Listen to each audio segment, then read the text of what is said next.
Hello everyone. I'm being bullied. But When is this We would news? never. We would never. oh, you think this is for This some is- kind of fucking slander? This is a TTOPG It is table. slander. This is a TTOPG table. Yeah, how could we? Don't you fucking bring this shit at me. Slander. In fairness, you have the ability to bully all of us at the same time. So I can't.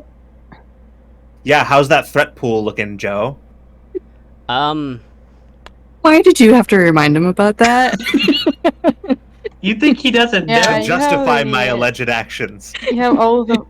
anyways, welcome to our penultimate arc of season 1 of Star Trek Intelligence. I'll lead us around the metaphysical table for a little bit in terms of announcements and such.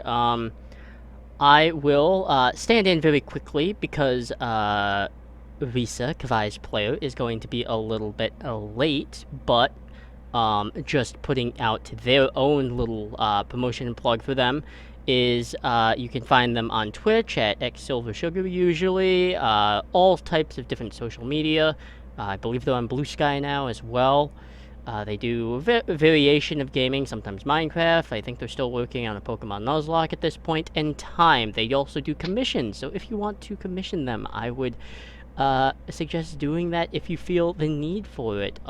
They do wonderful work, and commission artists could always use the extra assistance and promotional push. That being said, if anyone else would like to go around with their announcements before I continue on with the ones of my own. Hi, I'm Slay. I'm a TTRPG performer. You can find me on Twitter at Sons of Warvan. Also, I've started a game on Start Playing called Vengeance of Raquel. It is a Hunter 5th edition game, so come check that out. Hi, I'm Lucas Santana. Normally, you can find me over on Rule of Lore. That's twitch.tv/Rule of Lore.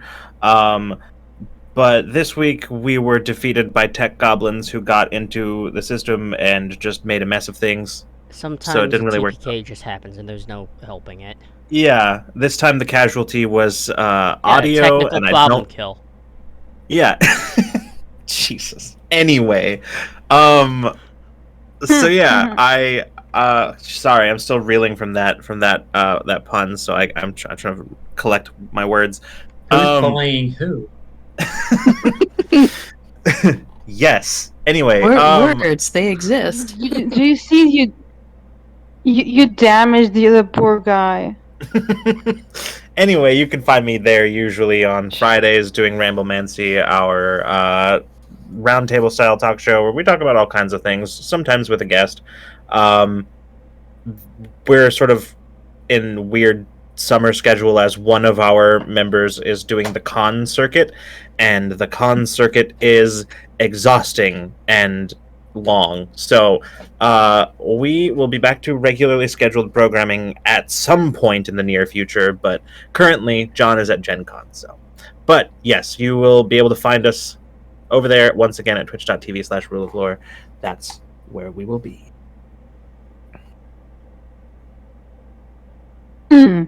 Hi, it's me, Little Legend.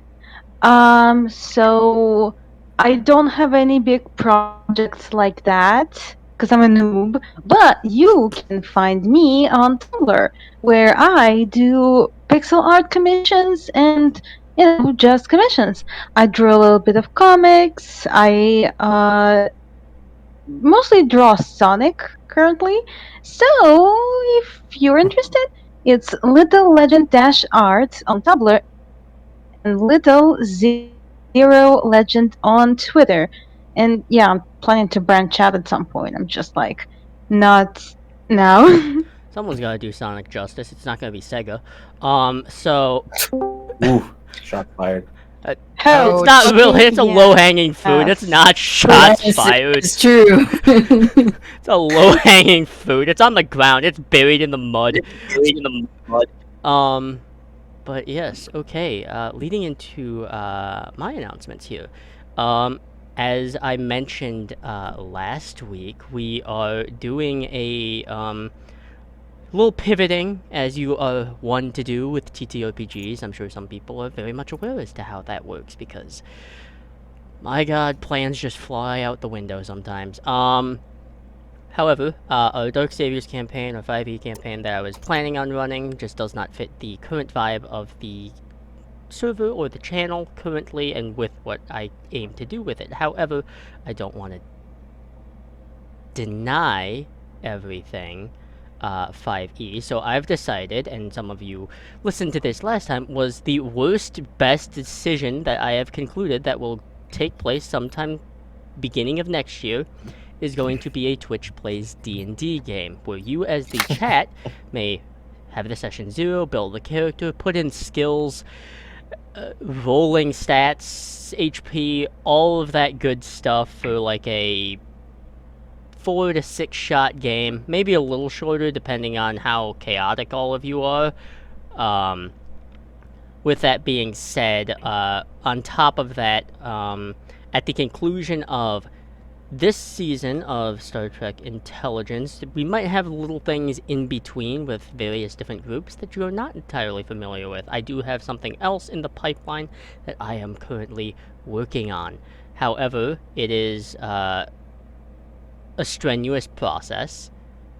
On top of that, if you are perhaps watching or would like to continue keeping updated with Rune and Relic, we are slowly making our way to the affiliate status. If you would like to help us out, please give us a follow. It does help us. Making our And, just truly, hostile takeover of TTRPG should be the goal, I think. Storytelling is just where it's at. But anyways, aside from that, do I have anything else to announce? Let me think. Right, we have our once a month game that is still currently being worked on and searching for cast here and there. Is the To Boldly Go series, which will be a standalone season series that will consist of 10 episodes, be a monthly game, very Strange New Worlds episodic vibes to it, and we will work on continuing to get that going. It might happen later than we expect it to. Ideally, it would happen sometimes towards the end of this year, but more likely the beginning of next. I don't think I have anything else after that, and before I get murdered with another pun, because I had one in the chamber, just one good one, and after that, I don't, the cylinder's empty. But That's because you used it to fire shots at Sonic.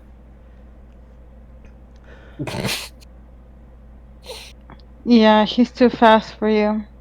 yeah, we'll keep rolling on that. Anyways, so we will be right back as we try and get these puns out of our system because, dear God, I'm gonna die.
Hello and but welcome I like back. And some if good anyone role in the play. near future sees this, because they're all very punchy, but I've suffered more puns in the past 90 seconds than you could possibly imagine. So, if somehow by It's some only miracle 3. that you see this, Delev, this is your fault. Oh my god. It was My a lot favorite more part of than this 3, but yeah. my favorite part of this was the fact that you caught Little, like you came in right in the middle of Little's delivery Yep. of the punchline. Yeah. Oh my god. Okay. Anyways. Oh, son of a bitch. I'm usually listen. Over on Rule of Lore, Yeah, it's not like it's I'm usually specifically timed. It, no way. I'm usually the cat herder. Okay, I don't get to be feral most of the time on stream, so here we are. Should I clip you saying that? Anyways, this seems like I have extortion-based definitely, material. Anyways, I've definitely been in the position of cat herder, so I Mhm. like being able to run free. Technically, you're the cat herder among us. So. That's true. alright, so jumping into this game, during the last episode, everyone was kind of dealing with the aftermath of the Utopia Planitia attack. People reacted differently, had different experiences. In such time, Admiral Jean-Luc Picard stepped down. The synthetic ban was put into place. At the death of Lieutenant Dr. Olivia Bren, puts Mira Loris as the current lead medical professional of the Madrid field office team. Upon certain reactions and plans that are most definitely not sanctioned,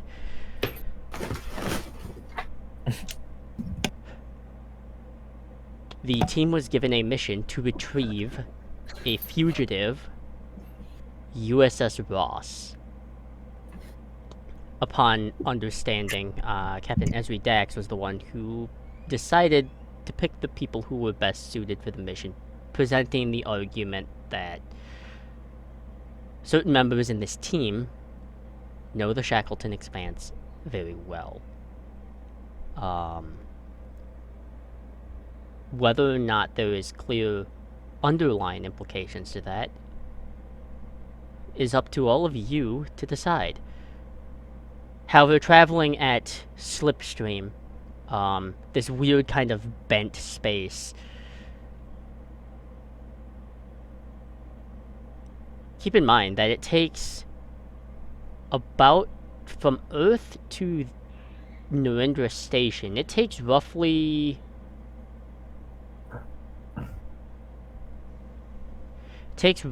about 6 months to get there at Warp 7. You have arrived there in about 12 hours. Narendra Station does have several Starfleet ships around it. The Thunderchild, though, as she is aging in years, is still present, as well as a couple of scientific classifications of starships, Novas and Intrepids, and oddly a Jaeger class, too.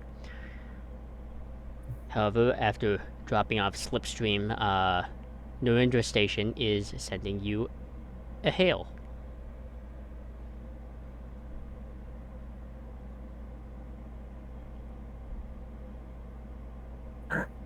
Open comms. Yes, sir. The lieutenant at the con station opens the channel, and there is an admiral, somewhat more tan skin tone, has the ranking pips of a 4-star admiral at this point in time, is Admiral April Aber, who is looks like she has spent the past maybe 72 hours dealing with any form of chaos, and has quelled it to the best of her ability.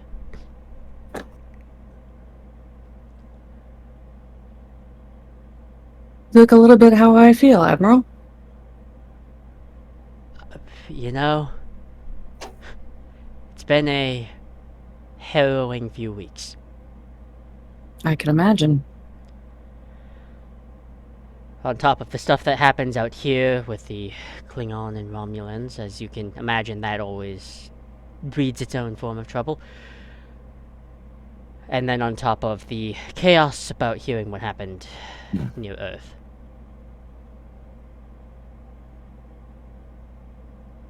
It hasn't been very easy to navigate, I'm sure. I assume that you are aware that I at very least know who you are to some degree, and I assume you're here because you are one of the most qualified individuals with a scientific background to navigate the expanse. You assume correctly, Admiral. Commander, I'm not going to sugarcoat this. My fondness for the USS Ross and her crew are very apparent. However, this is an action that I have to deem unacceptable.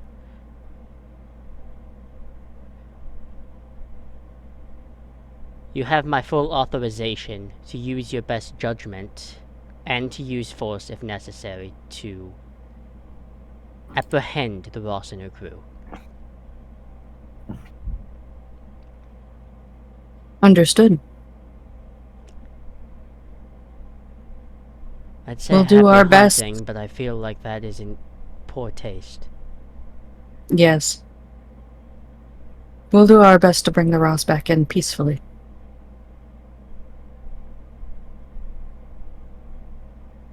And just so there's no secrets between us, Commander, full disclosure, every participant will be facing court-martial, regardless of their personal beliefs or not.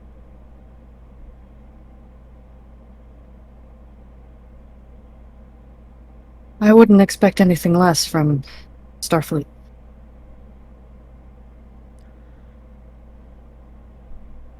Good luck. Nurinder out. Thank you. There is a weird tension in the bridge here. Because you're not with your Hypatia crew, you're with the Aventine crew. And something that's very strange about this is you're getting the sense that a lot of them are not 100% sure what you're doing here. And the whole thing of the Ross, some of it looks like it might have been a surprise to some of them.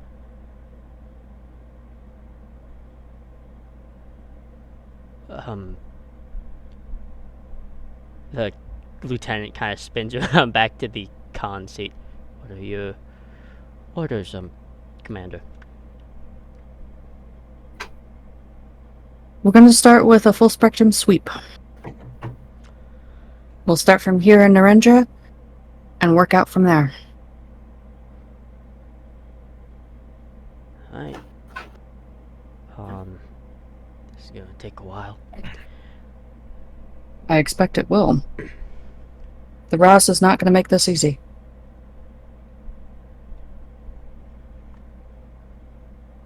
As you have the crew scan through all of this, where are all the rest of you kind of finding your way through this much larger vessel? The Aventine, I believe, has 22 decks. It is a fairly large ship. This ship have like basically the equivalent of like 10 forward. Oh yeah. Okay, that's where Alec is going to be. He's going to order a drink and he's going to not drink it. He's going to sit there and he's going to listen. Oh, okay. I'm basically just trying to sort of take the temperature of the crew, so to speak. Mm-hmm. Trying to see what people are talking about, like what their attitudes are currently towards either the current mission, whatever they might or might know about it, and also just sort of generally the situation in the wake of the attacks, pretty much. Okay. You hear a myriad of chatter. Some of it is fairly positive, and it's just like people talking and trying to like not think about that like at all. And then there's also people that are making whispers about like, you know, the Ross is a fairly famous ship and made some headway in a lot of things. It's a ship that really shouldn't have had as much success as it did, realistically. It set like breaking movements that other ships hadn't. A holographic CO, and then a captain, all of these other things, and then you get other words of, okay, understandable, but let's say the synth attack was a program error, or worse yet, a input program or subroutine, something that there. So you're getting a lot of like mixed noise where some people want this to be resolved as peacefully as possible, and some are kind of the mindset of we're in uncharted territory and we don't know what to expect, and that can make any synthetic like anyone fairly dangerous at this point, especially one that's been granted level 10 captain-based clearance, as well as, the ability to interface with databases in a much more methodical manner. Okay. Yeah, I think Alec is just going to stay there for a while and just sort of like, basically just sort of keep kind of listening, seeing what people are saying about the situation at hand, basically. Because the last thing, Alex sort of figuring this is an uncomfortable situation for everyone in a lot of different ways. The last thing that we need is anybody not going rogue exactly, but following their own sort of their own best judgment at a time that is so critical and delicate as this. And so that's pretty much Alec is just sort of making sure that there's nothing that might potentially escalate into something where people will do a thing that might end up complicating stuff. So. Okay. Best you can tell, you're in a spot where it's 50-50. It could lean one way or the other right now. And it truly is kind of one of those, like, balanced scales where if someone were to just push the subject one direction or the other, the snowball effect, there's a chance there's no stopping it if it happens. Yep. That would be exactly why Alec is here. Okay. All right. 1 second. I actually need to. Nope, that's not it. Where'd I put this? Am I blind? Hold on. There it is.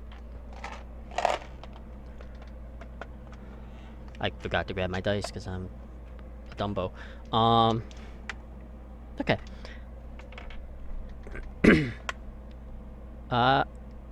You have enough presence of mind to keep track of people going in and out, so there is at least a couple of individuals. One that looks like a younger ensign who seems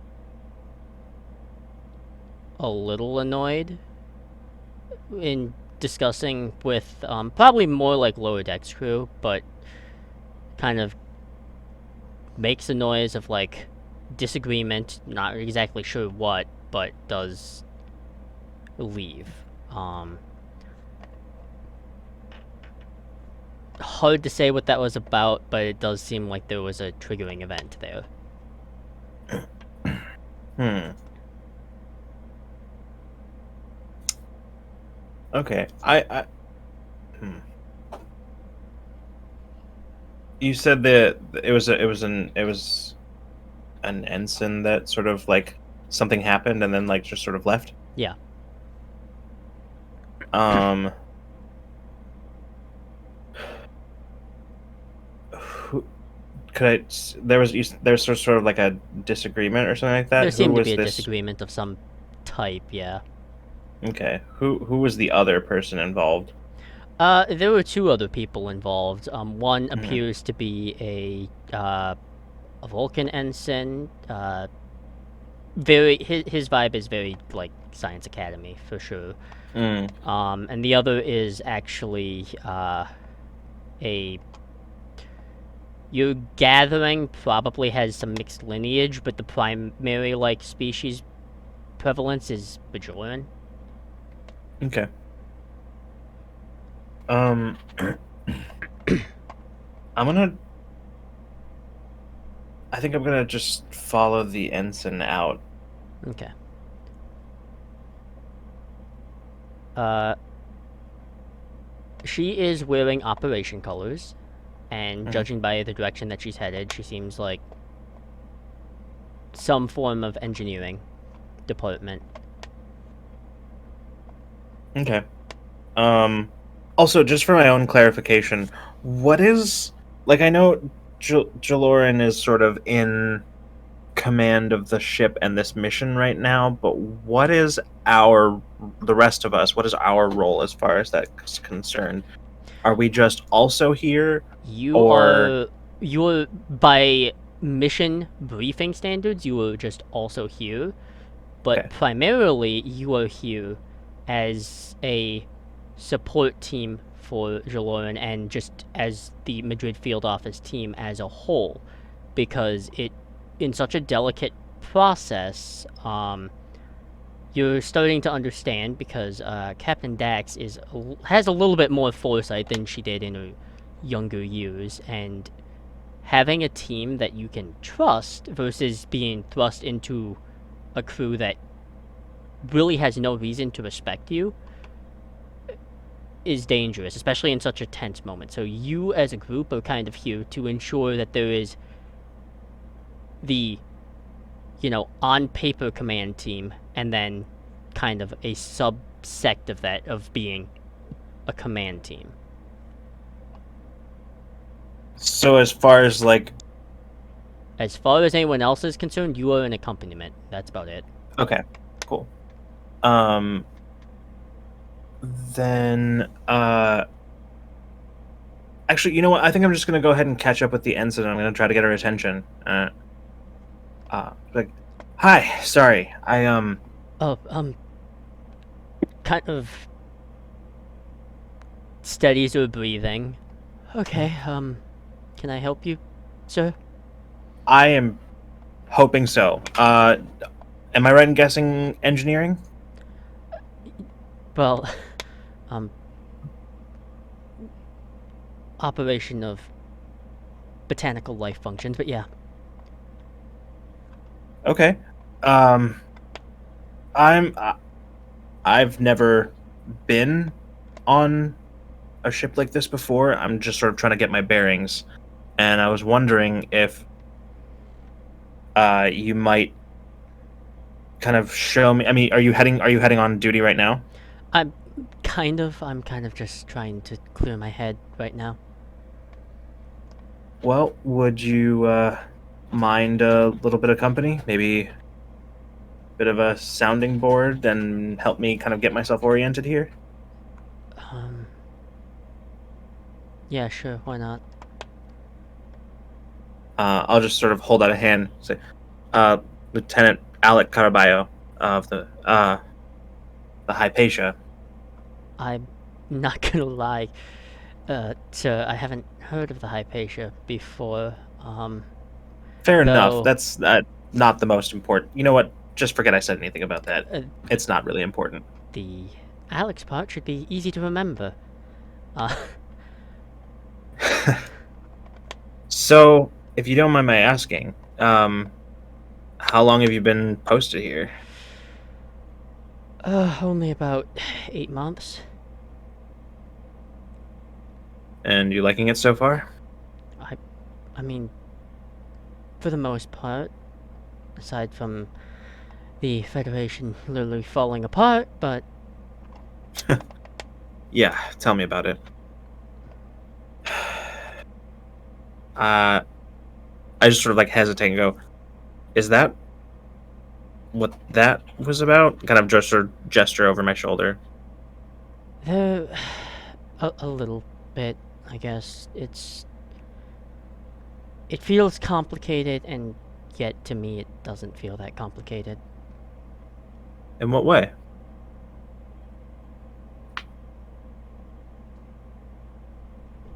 It's the bans on everything. It happened so quickly and without hesitation, and it feels incredibly. I don't know.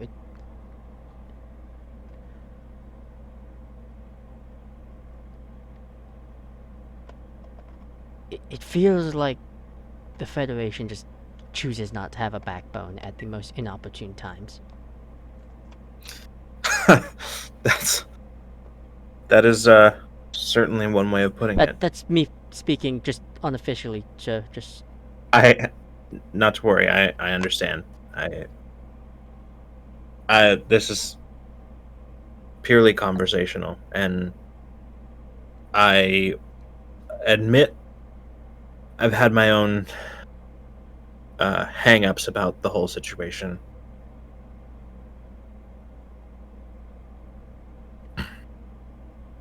like And honestly, our I kind of just sort of like look over my shoulder, just sort of look around and say, and honestly, about our current mission as well. I'm not honestly sure what we are going to do, how we're going to handle this, but I mean, I know I'm just operations and a pretty low on the totem pole, but I do my research, and the Aventine is a strong ship. If we were to engage in any type of violent confrontation with the USS Ross,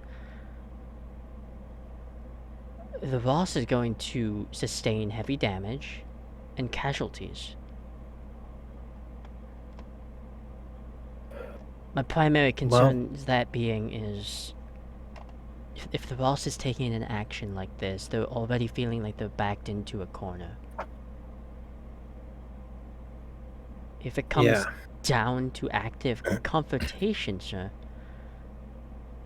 just in my best estimation, they're gonna shoot first and ask questions later. You're probably right. I think I would too in their situation. The thing is, I have a lot of complicated feelings about Starfleet and what they're doing right now. But the thing that I don't have a lot of complicated feelings about is my crew and this one, from everything I've seen so far. Everything I've seen so far tells me nobody wants it to come to that. And if half the things I've heard about the Ross and their crew are true, I doubt they'll want that either. Right now, Ensign, right? Yeah. Yeah. Right now, Ensign, we don't have to trust in Starfleet. Right now, the only people we have to trust in are the people on this ship and the people on theirs. You think you can do that? Yeah, I think so. It's a better way of grounding it, I suppose. Like I I said, say in space.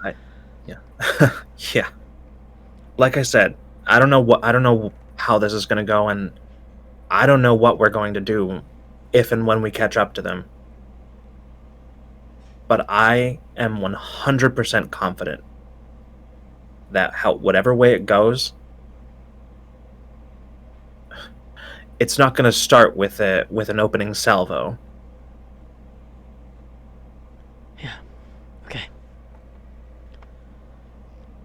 I really wish I could operate on the concept of optimism, but that is very short supply within my bones right now. It only exists as long as we feed it, Ensign. Okay. Tell you what, you look like you need some time to just sort of sort your thoughts. I'll leave you alone. I think I can find my way back to the bridge from here. If you cut through the Jeffrey's access of 414, you can use the other turbo lift and that'll take you straight to the bridge. 414. Great.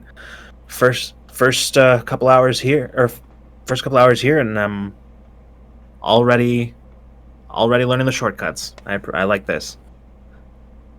Take care, Ensign. Yeah, you too.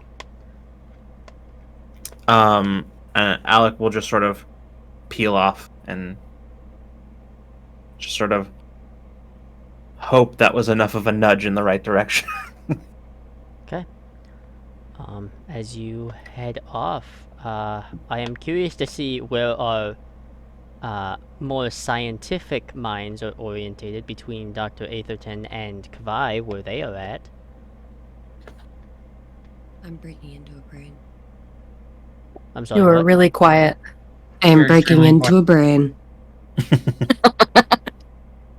So science What labs. what a cursed ass sentence. Okay. Yeah, actually, I have a First question. pass. Yes. I assume there is like a Star Trek version of a quarantine computer, like a laptop that you can plug potentially dangerous files into, with little Yes. chance of it escaping onto the rest of the There are, yeah. ship, keeping us all alive. With as many Yeah. evil sentient computers as they've run into over their existence, it'd be very foolish if they hadn't at this point. Okay, And I just wanted to make it's- sure because I know that that's the plot of like half of Star Trek's episodes, so I just wanted to make sure that that wasn't like a purposeful plot contrivance. You would Oh my find God. you would probably find one mainly in the science labs, and there was probably another one if needed in engineering. But for science-minded people, you'll be instinctively headed for the science labs quarantine. The Aventine mean- is also like her crew's smart. They have 4 of them. Yeah. I'm also technically head of Imagine engineering, so immediately, or research engineering. but- imagine immediately shoving some suspicious program into the main computer. That sounds like fun for the whole family. Sounds like a school computer lab. So, Yeah, I'm trying to avoid that. yeah, okay. Breaking in. Is there any particular information that you were looking for? I mean, Clary genuinely doesn't know what this guy knows. She is holding the brain of the dude who probably started the. I mean, if her original theories on site were correct, then she's holding the brain of the person who actually activated whatever bomb or code was used for Utopia Planitia. Mm-hmm. Okay. But she doesn't know anything about it, so she's trying to figure out the details. Yeah. She's trying to figure out what she can actually retrieve since he was so heavily damaged. Plugging is. And she's trying to get any sort of, just any evidence to send back to Jaloryn. She mentioned that she was interested in the results as well, so anything that could interest her, as well as just any engineering data that could interest Clarice. Okay. I'm not gonna make you make a roll for this because it really isn't necessary. You have the time to do it, and at going through, you are finding like various just the mundane tasks of collecting the lithium, helping construct the ships, bulkhead platings. Like you're going through just the most boring, mundane tasks that are just constantly being logged, and you're finding it rather frustrating that every single like mundane action has been cataloged as simple as like a slight deviation of like the existence of like, oh, I had to take 3 steps more than normal to get around someone this time. Just really ridiculous shit like that. But there is something that catches your eye. It is a small, almost indistinguishable bar of code. It is so small, but it is not galactic standard. That is for sure. Interesting. What is it? Best you can determine? Romulan of some kind.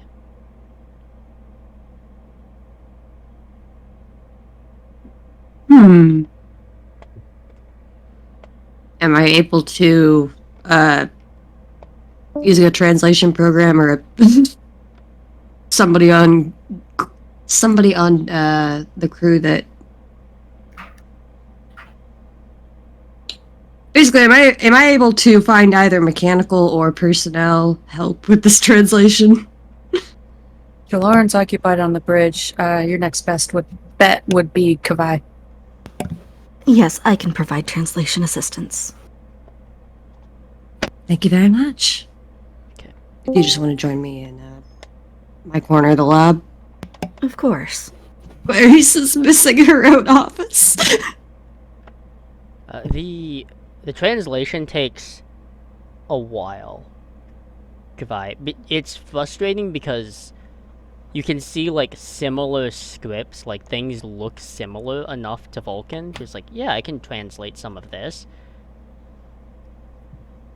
But it's weird. It's like weird little aspects of language. It's kind of like how, like, Spanish and Italian sound so similar and yet are so vastly different.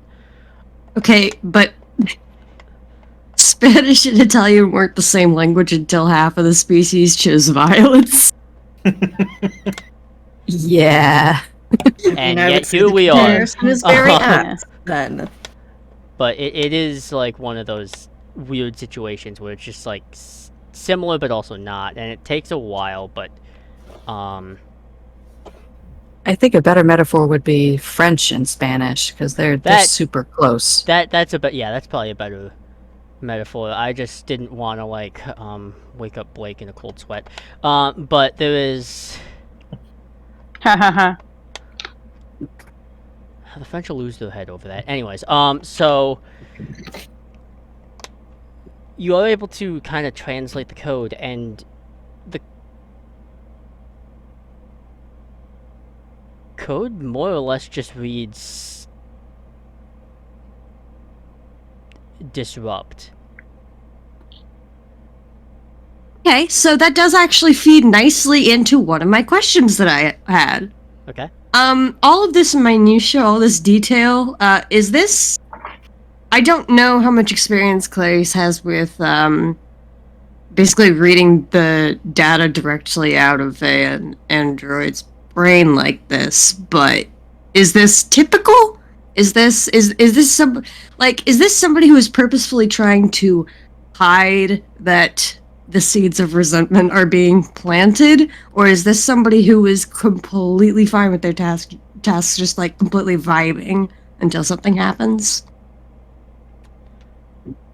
There seems Basically, was this dude resentful, or is this dude... Nope. Just looks like a hidden Hacked. program that could have been that more or less gave a backdoor to be activated at any point in time.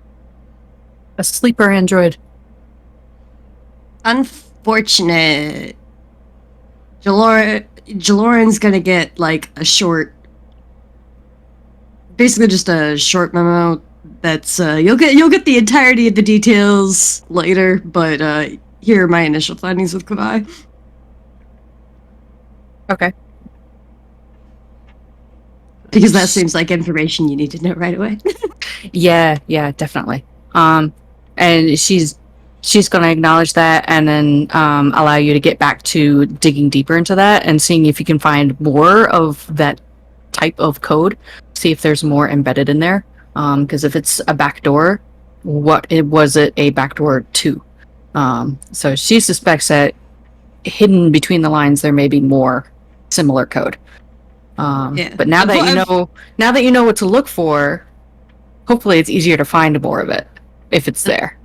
And unfortunately, following the back door to the other end of its, to the other door would involve putting this program on something that isn't completely divorced from the internet, space internet, whatever it's called. Mm-hmm. Well, then that's what quarantine is for. Well, for right now, she just wants you to find out dig through everything as much as possible before connecting anything. Just do as thorough of a sweep through it as possible. Okay. Is it also possible to isolate that code specifically so I don't have to essentially re-upload this entire dude Yeah. to get at that if I need to in the future? Yeah, it's easy enough to do. This is one of those times where you might be a little envious of the Aventine, actually, Dr. Atherton, because the Aventine is a scientific envoy escort cruiser. So it is like top of the line technology and amenities, and has a lot of the stuff that you maybe have asked Jaloryn to ask it about, and it's just in this ship. Fancy toys. They got all the nice bits and bobs. I have a last question. Mm-hmm. Clary wouldn't, say any of this out loud or commit it to writing or anything. This is more just, idle speculative curiosity at the concept of playing God. Is this man reliable? With the information, with the data I have?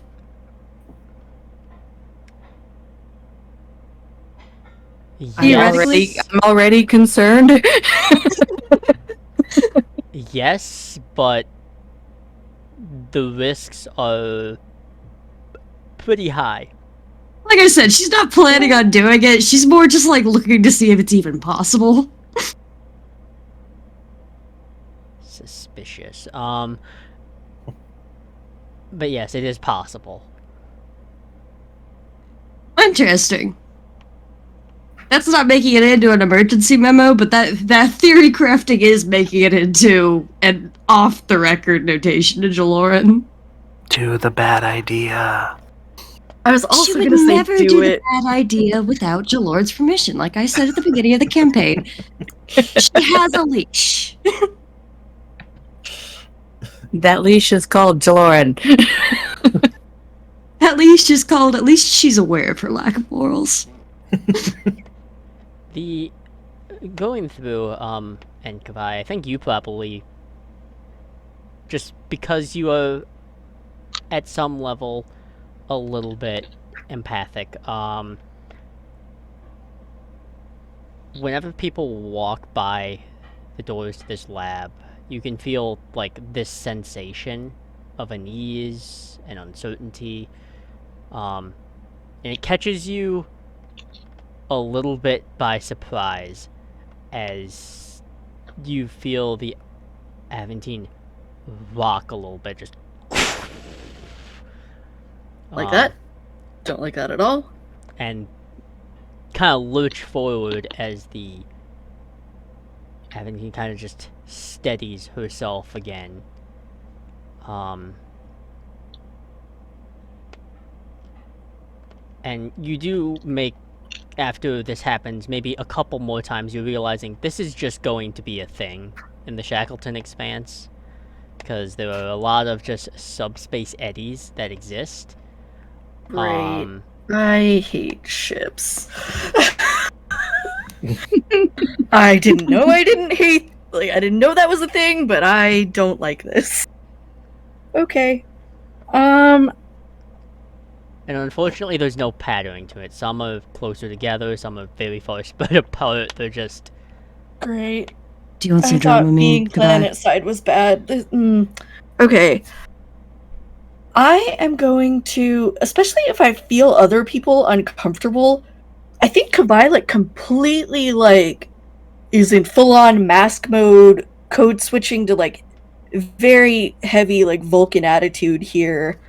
But she is going to kind of, I don't want to say skulk, but she is going to, starting from lower decks and going up, sort of try to ingratiate themselves with the rest of the crew. We need to be on all of our best footing, and they need to respect us, I feel.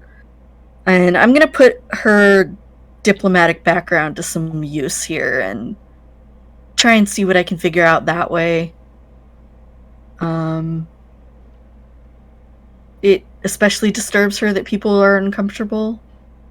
So if she can put her best foot forward and put out positive vibes, even though she's uncomfortable, she's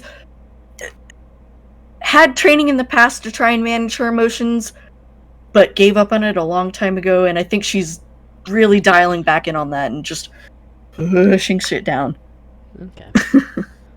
Yeah, interacting with this bits of the crew. I mean, you're probably gonna blend best with other, like, NCO or people who fall into, like, rank events and or, like, junior grade lieutenants. Anything higher, you might have a little bit of No, trouble she interacting, just because they definitely wouldn't wants have the to. time for it. Yeah, she definitely wants to start from the bottom and work her way up. Because if you have the majority of the people working, then you've got the top, as far as she's concerned. That makes sense. Alright, well, you begin doing so. Lieutenant Commander Particularly if I Holmes. can hear any sort of, like, sorry to interrupt, particularly if she can hear any sort of, like, rumors about other staff. Like, she wants all, like, the scuttlebutt. Okay, I'll keep that in mind. Thank you.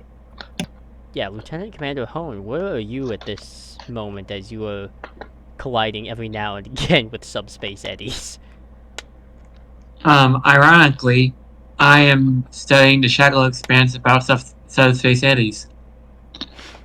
Because in case I have to pilot the ship, I'm doing two things. I'm studying the Shackleton expanse as much as I can, and I'm also studying the pilot of the Ross, the main pilot of the Ross, to see like how good they are, like what I would have to be up against someone Ross, and like I'm factoring in the fact that I've never flown this ship before, so if I have to fly, it's gonna be fun.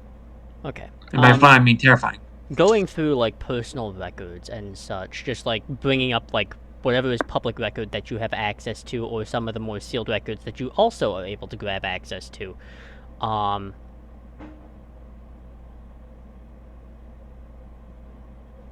Lieutenant Vren is a very skilled pilot.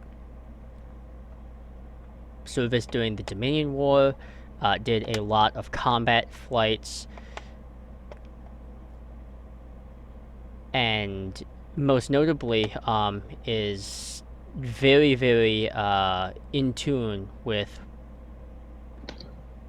ship recognition. So any type of vessel, he can pretty much just pick it out and know probably what he's up against. Now, the Aventine is a Vesta-class cruiser, and they're not super common, but someone of this nature probably has already looked in and studied them. You're a good pilot, and so is he. The thing that it would come down to if it came to, like, you know, a full-on, like, a Fast and Furious showdown here is your reaction time versus his knowledge, essentially. Ooh, that's gonna be interesting. Yeah. But ideal for a tandem team. Mm-hmm. Well, yeah, that's basically what I'm going over right now. I'm also, like everyone else is, I'm keeping an eye on the crew that we're with, and I'm just making sure, like, people aren't probably gonna be whispering too much around me because I'm like upper command and stuff.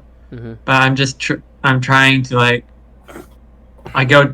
going to the public places, hearing what's going on, walking around the ship, getting a feel for the ship, and just like hearing anyone's like talks about what's going on, what we're doing, and all that.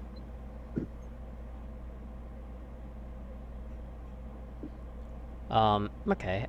It is one of those things where you're almost doing that, like, cruise ship sea leg thing, as you almost are just starting to understand. As chaotic as the pattern is, you almost, like, can predict now when, like, you're gonna crash into one of these subspace eddies. And you're also learning on sensors that some of them just kind of move a little bit. So you're running into, like, some of the same ones. And one of them, is a bit more violent than the others, as this actually, like, puts an imprint into the shields, and the shields go from 100% down to 98. So that one was a little bit stronger. And you also get a report that, as almost some twisted form of fated irony, there is a small subsection exterior panel that has just been scraped off. It won't affect the ship's performance, but it is ironic. We chipped the paint already. Okay, make sure people know that. I'll send that report to Jaloryn. Be like, it's okay, but this happened. We might need a pilot who knows how to get around these eddies soon.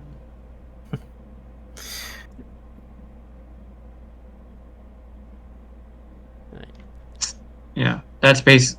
I'm also trying to like I said, I'm trying to read the pulse of the crew like everyone else is doing, and I'm trying to like so to clarify, I'm Jaloryn's XO, but I'm not the XO of this ship right now, correct? Correct. The XO of this ship is actually not present on the bridge and is actually doing a little bit of managing on deck 2 with some of the officers there. He is a little older than you. Most Human. people my rank are. Human, and he does attain the rank of commander. Okay. I might like go down there and see if they need any help with anything. Ingratiate myself to the officers and stuff. Okay. Yeah, going through, hold on. Did I not open, I didn't open my notes. Wow. Smart.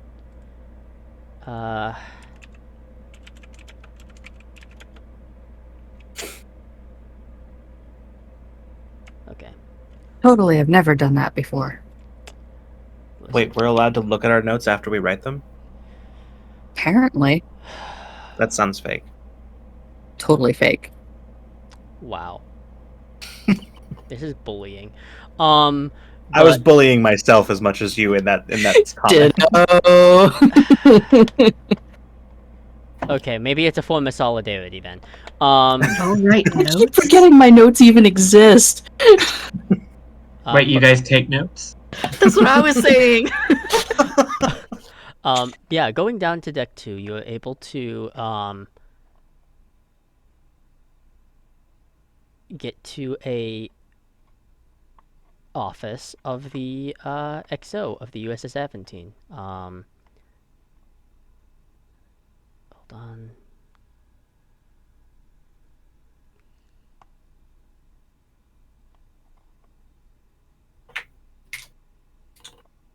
Yep. Okay. What a boring ass name. Really? I gotta double check that. Is that actually your fucking name? You picked it. You can always change it. We would never we don't know. know. We would never know if you did say anything. No. No, I'm trying to keep a little bit of, like, to some consistent effect here. One moment. Let me look really quick. But you clearly don't like your consistency. Listen. And the alternative is changing your name in like 5 different places. It's better Okay, to no, just go with the no, no, right name. I was right. I just wanted to make sure I wasn't, like, confusing the name. Yeah, this is Commander Bowers, Samuel Bowers.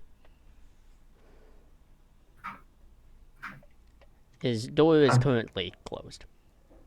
I'll press the doorbell thingy. Enter. I enter. Right. His much like most of the crew of the Aventine, they have that very like first contact style uniform, except the upper area is this white with the division color like in between the black and the white color.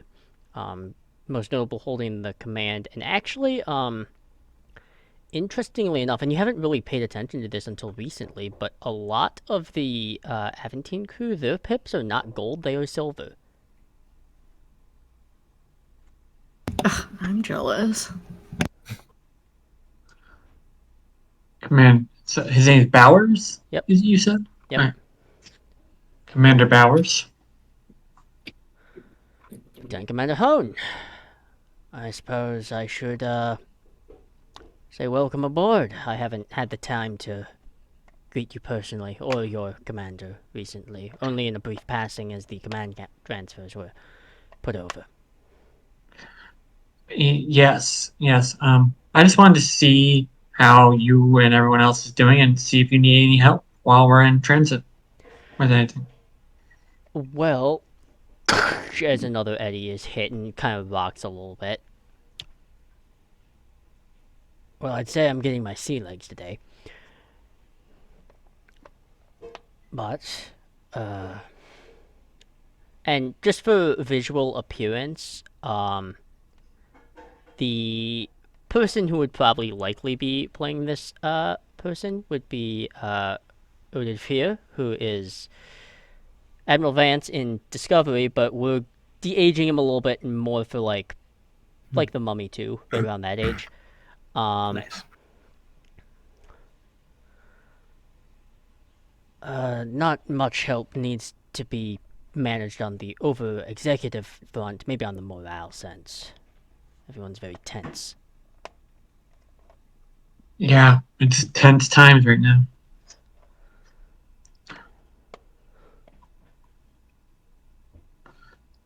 How are you doing, sir? Well, personally, I find this endeavor to be demoralizing. In what way?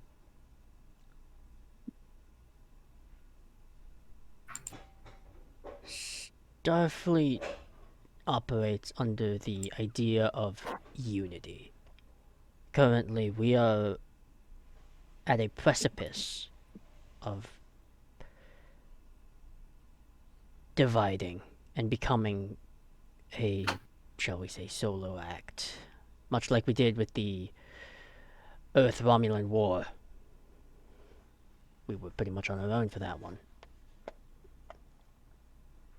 We're not careful, a lot of member species might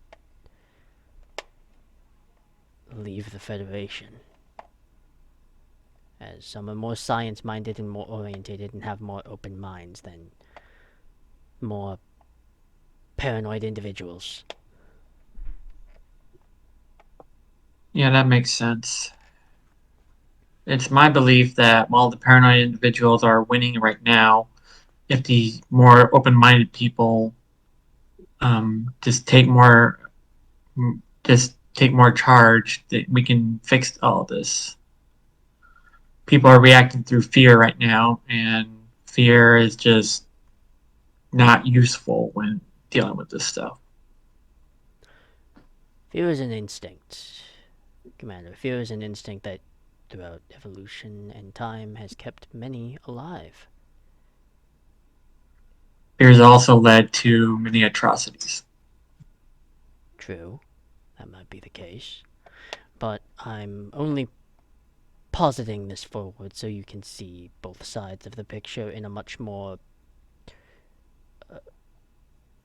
less jaded light, let's say. I appreciate that. For example, I understand a lot of the admirals pushed for the synthetic ban. I myself don't fully agree with how quickly the decision was made, but I can understand why it was made.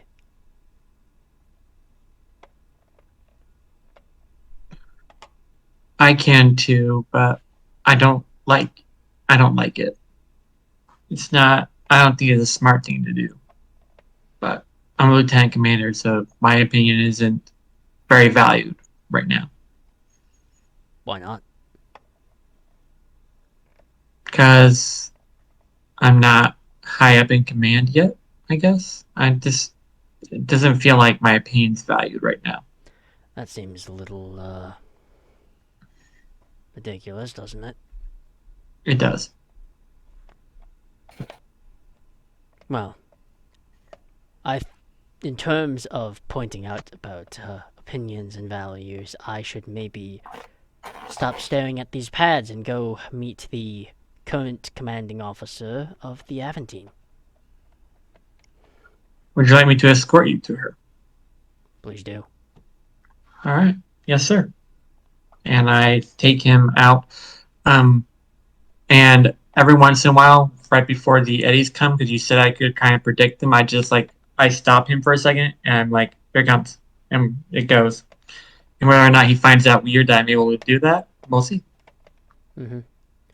Alright, as you head up to the bridge, Ensign Loris, where are you at this point? Because I would be very curious. Well, she is kind of wandering around. She visited already the other med bay, but she just, mm, but she, the way she looks is not many people would really like to start a conversation with her, especially people at medbay. So she just kind of wandered around, looked at the equipment, and kind of waltzed out as well. Now she's just walking around the place, um, just exploring a little bit. She doesn't know anyone. She doesn't know where to go, and her mind is a little bit not at ease, and has been for a while now. So she's just kind of absent-mindedly walking around. Okay. Kind of with that absent and mind being a little uneasy, I think, we're gonna go back in time just a little bit here. Bit of a flashback. As the service for Dr. Olivia Bryn has concluded, there is an individual from Starfleet Medical, taller,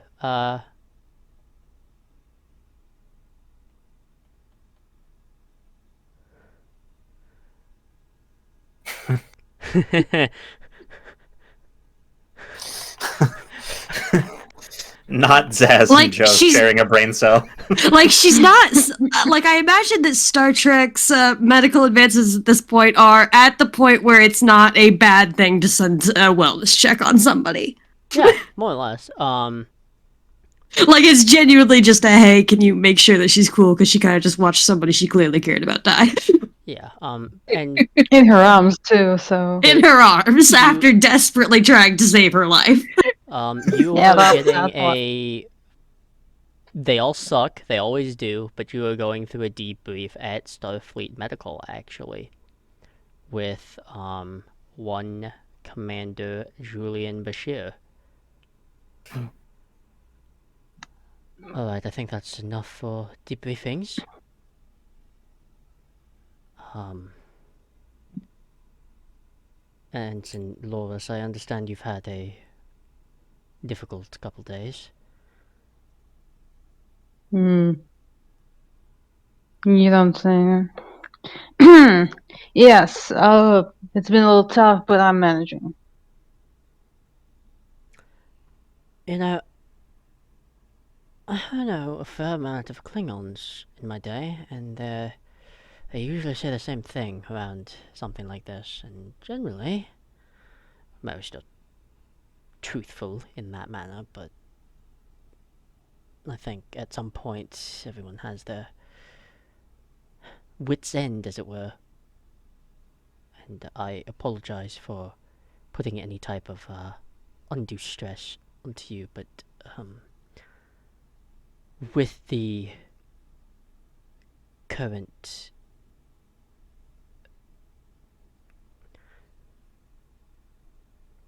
with the passing of Dr. Bryn, we have to consider a new uh, medical lead for the Madrid field office. Are you asking me not to be difficult with a new lead? Sure, it's not like I'm gonna have a grudge against them. You don't have to make any sort of hasty decisions, but... And he will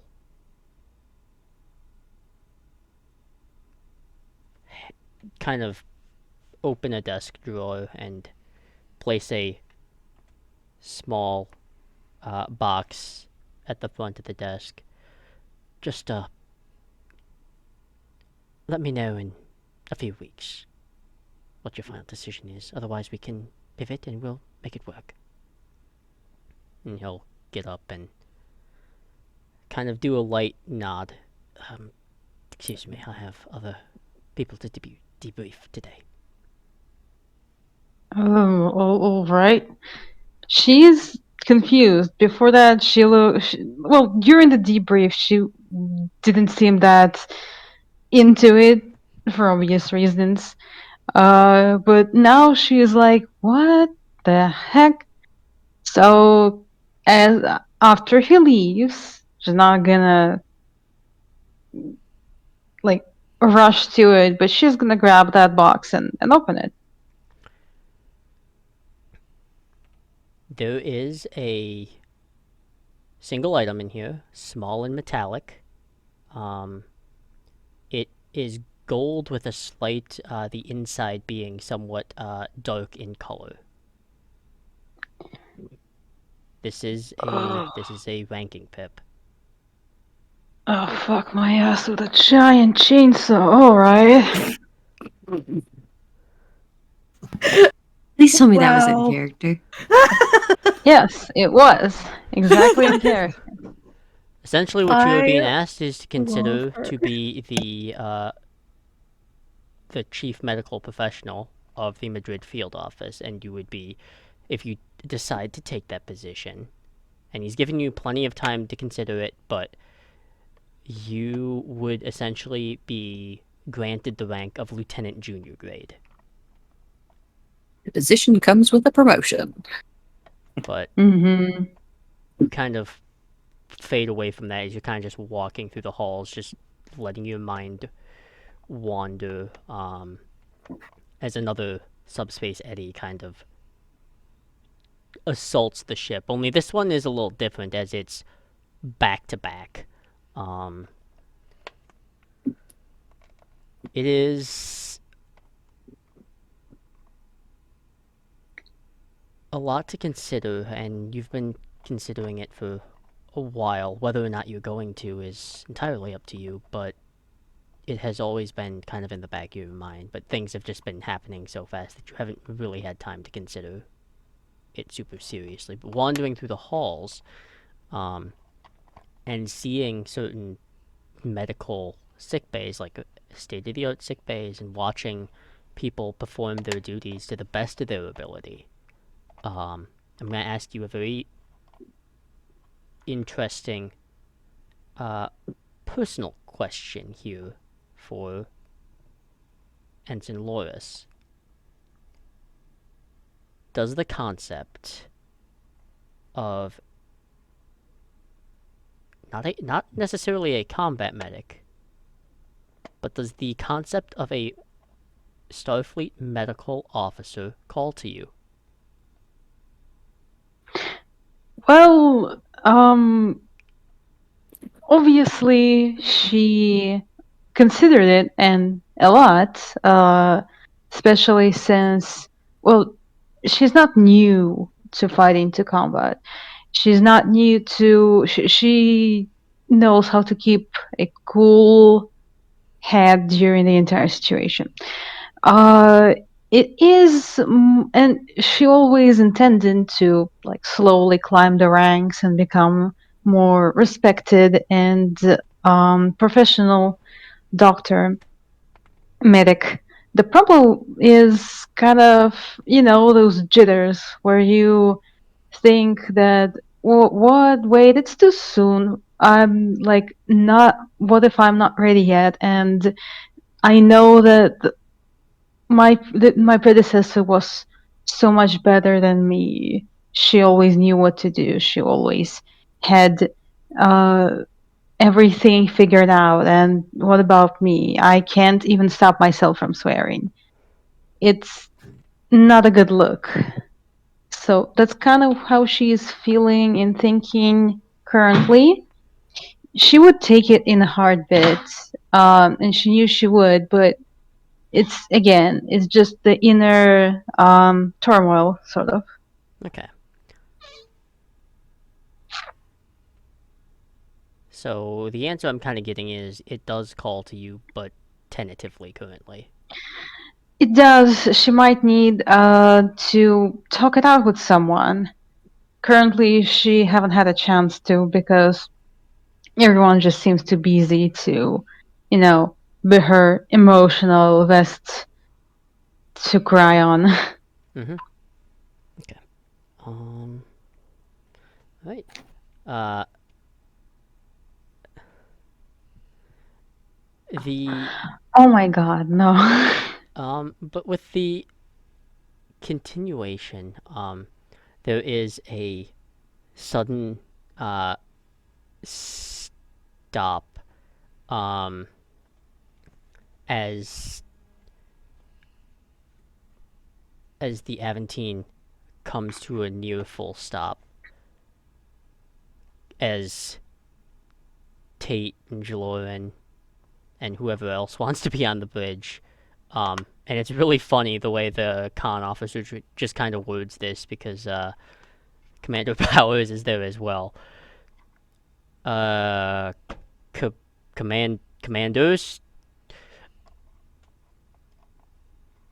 I have the Ross's internal signal on scanners. Bring it up on screen. Yep. There is an image of the Ross in all her glory.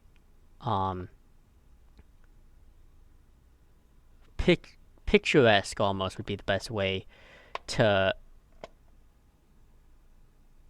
describe it.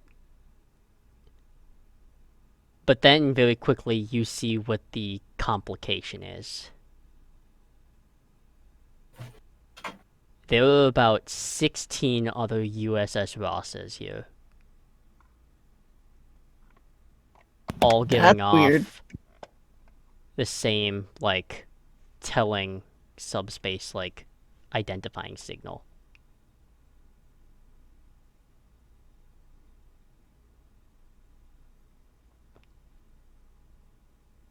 Jaloryn just smirks and chuckles.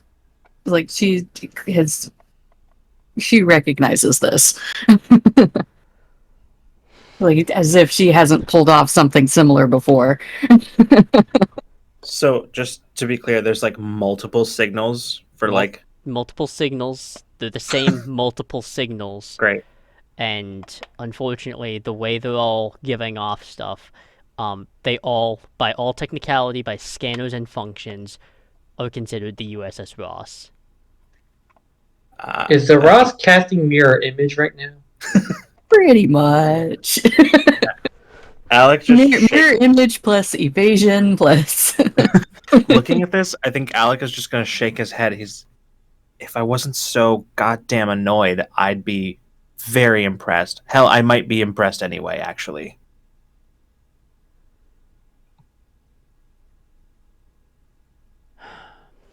That's Exio for you.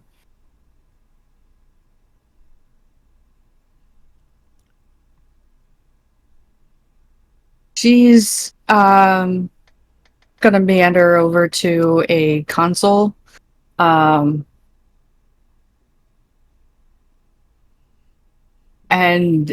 she's going to send a shortwave burst with some code in it. Okay. And basically, she's aiming to disable the program that Exio put up.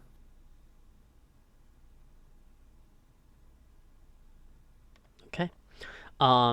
It takes a little bit of time because as good as you are with programming, it's very hard to compete against a hologram that is damn near unmatched in knowing their own programming and stuff. Well, in part of Jaloryn's backstory, she helped make Exio, so she's expecting that. It's kind of like it's kind of like that weird like early 2000s like hacker thing where you're just like watching codes get replaced and then another one come in. It's just this weird little battle until it finally ends, and you watch as all the Rosses begin to just disappear. And where you were expecting to, find trouble and erase this and get rid of all these decoy Rosses, all like these, hidden amongst the 16. When you deactivate this code, all 16 USS Ross holograms vanish. And you were just left with open, empty space again. Resume scanning. Yeah, Jaloryn is not phased at all. Alex just going to shake his head again and go, well, I suppose it was too much to hope that it was going to be that easy. Yeah. There is another rocking. And this is strange because you've already dodged the subspace eddies, and it feels like a subspace eddy, but you didn't detect one. There isn't.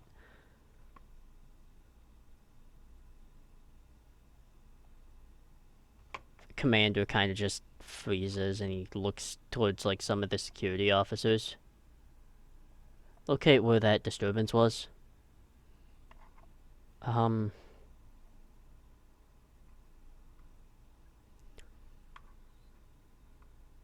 Deck 15, shuttle bay. Send a security detail that direction. I'll head down myself. Jaloryn just turns to Commander Bowers. Do you think perhaps we have a guest? Perhaps.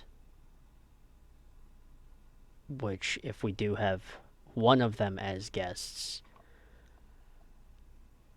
I don't know what they're thinking, because this is incredibly stupid even for them. Stupid or desperate? Well, we're about to find out.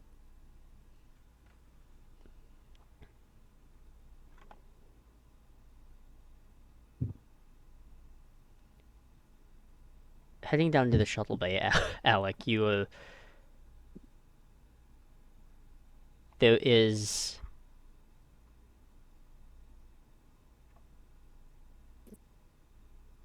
not a shuttle. There's nothing of the sort there.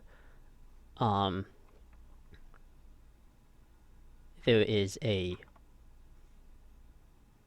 just a probe. It's just like a probe beacon that has somehow been put into this shuttle bay.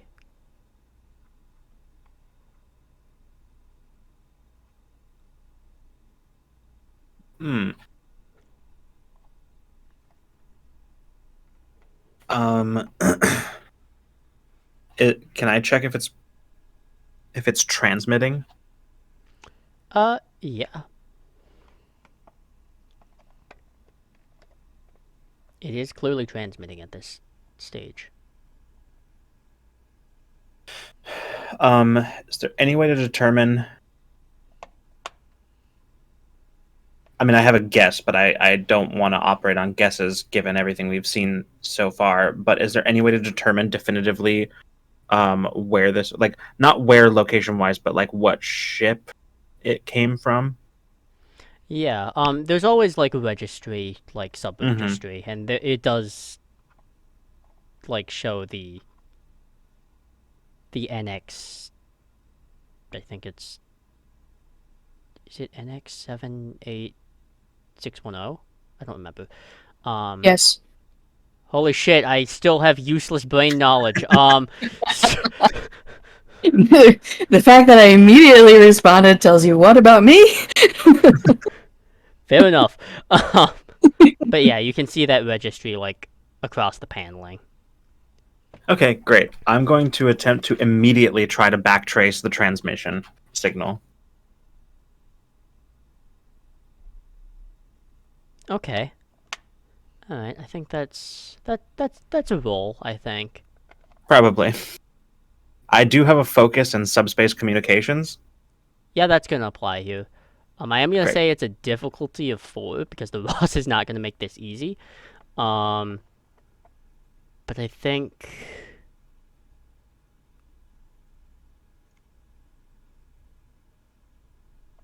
like reason security or reason science is probably both applicable here. Okay, I'm going to use security. And oh, gosh. Man, okay. I think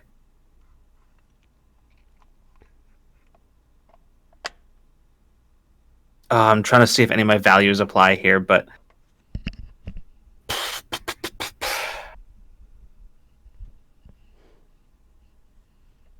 I'm not convinced any of them do. Fair enough. So, I'm wondering about lead investigator there. Your talent. lead investigator just means that when I succeed, I have to succeed on a task in order to at first, which I do.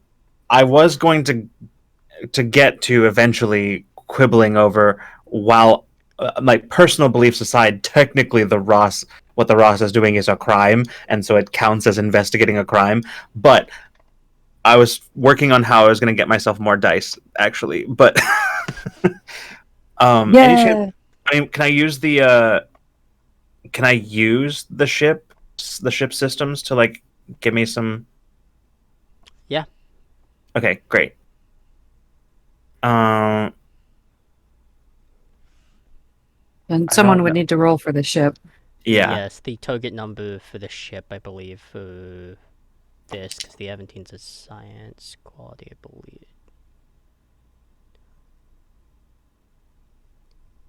It's not going to be a hard roll for whoever rolls the ship, but it's going to be a 16 or lower is what you need. Okay. I'll roll for a ship. I think I'm just gonna attempt it as is. Okay. Okay. Unless, sorry, I'm sort of digging through my head as to like how the mechanics of this works. Unless I could get Kavai to help me, because Kavai specializes in some like communications stuff, and right? Am I wrong about that? Not technically. Okay. But let me just double check my sheet. It's not necessarily her specialty, but Dr. Okay. Atherton does have a degree in just military engineering in general, which could apply here. No, it won't. Not in this case. Okay. All right. Theoretically. Okay. Well, then I might just I might just roll it raw. Okay, here we go. Oh, That's a double crit. Okay. What Make should that get- what make should that a get- triple crit from the Ross. From not the Ross, from our Nice. ship. Look at that. Okay. Averaging. So Pretty. so hold on. Let me just to math this out real quick. That's because I'm using my focus. Both of these were under my security, so that's what 4 successes from me. Yep, and I And rolled a then- 1 for the ship. So that's 6 successes total on a Hell difficult yeah. momentum. 4. Except because of lead investigator, I also generate an additional 2 momentum. So 4 momentum. We're getting Okay. ready for a fight. What the fuck? Fucking propelled forward with all of that fucking momentum. this Just is like what Alec with was a built to giant do. fart. This is Okay. explicitly what Alec was built to do. You Oh are my going God. through and looking at this probe, and there's just like more or less a message through of a. It's not even. It's not even like a form of hostility or anything like that. It's more of a desire for assurances should there be a concept of surrender. But that's not what catches your eye, Alec. And this is something that you're like, as you're up there investigating, and there are some people like nearby that are kind of keeping watch. Just like pulling like at slight paneling to like look at something, and you get a very quick sense that maybe this part you shouldn't make noted in your log is a small obsidian ring. Which by all absolute records is a form of is a mobile emitter of sorts. I'm going to grab that before anybody else can see it. Mm-hmm. And so sorry, just to recap what I learned. It is transmitting, and it's transmitting.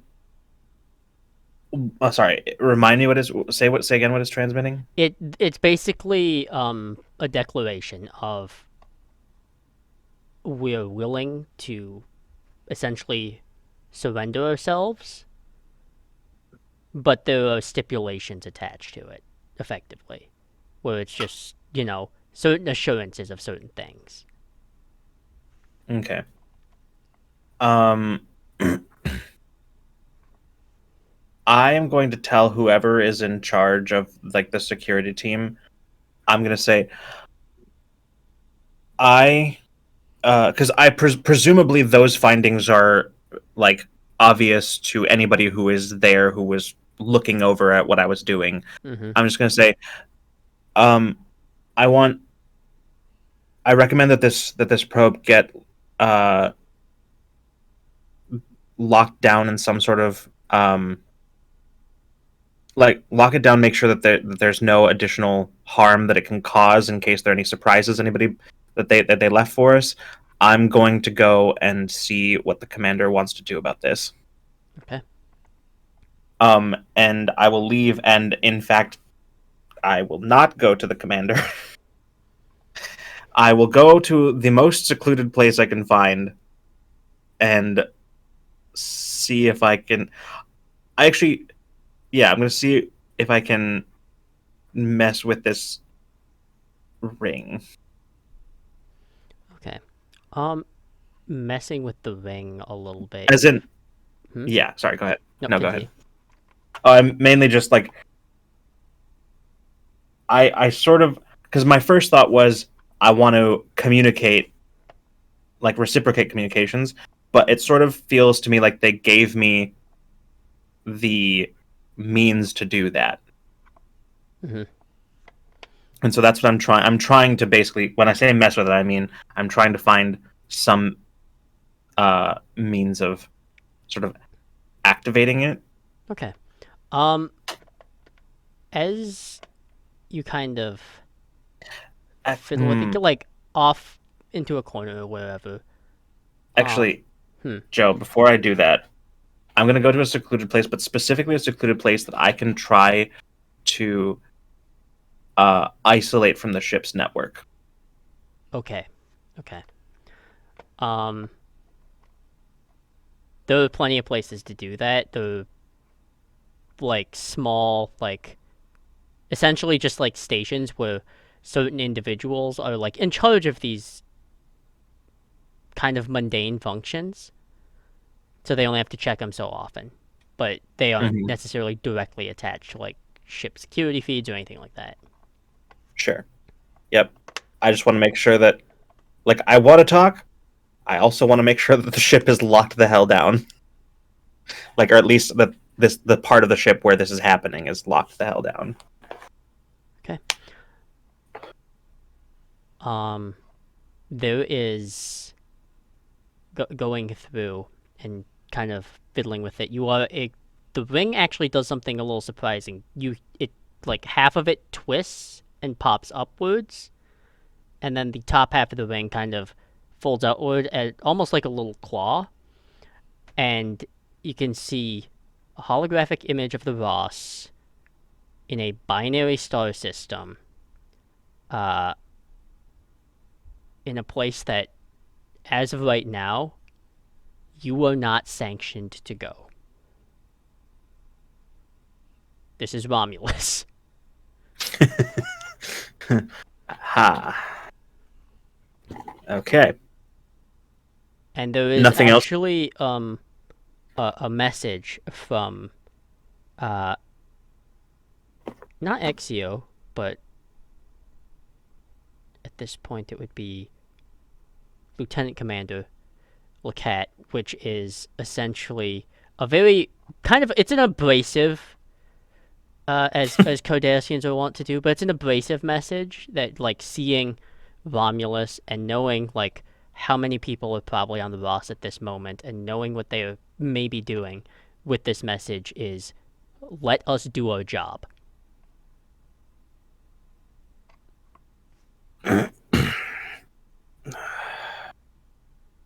Okay. And it's that basically just sort of like a pre-recorded sort of thing. There's no. Yeah, there's nothing else to that, and just from what you get out of this, because it was kind of a thing that's been backed out of, because the Romulan evacuation effort, the Ross Mhm. is entirely acting rogue of its own accord, Oh, which means there absolutely. is no beholden to, like, regulations that they have to follow in regards to this. So Hmm. they are still probably doing evacuation efforts at the, honestly, at the expense of their own careers at this point. Yeah. It's like, I mean, it's basically like, well, we've come this far, might as well do some good before we go down, kind of thing. Mm-hmm. I think Alec kind of respects that a little bit. Is annoyed, but like respects it. um. Okay. That being the case, I'm going to, just in case, out of sort of an abundance of caution, I'm going to try to secure this ring in some capacity, just to make sure that it, if there are additional things that Alec hasn't found yet, that they're sort of minimizing what harm they could do. Mm-hmm. And then now I'm going to go to the commander. Okay. And as you head up to the commander, we will take our 10 minutes.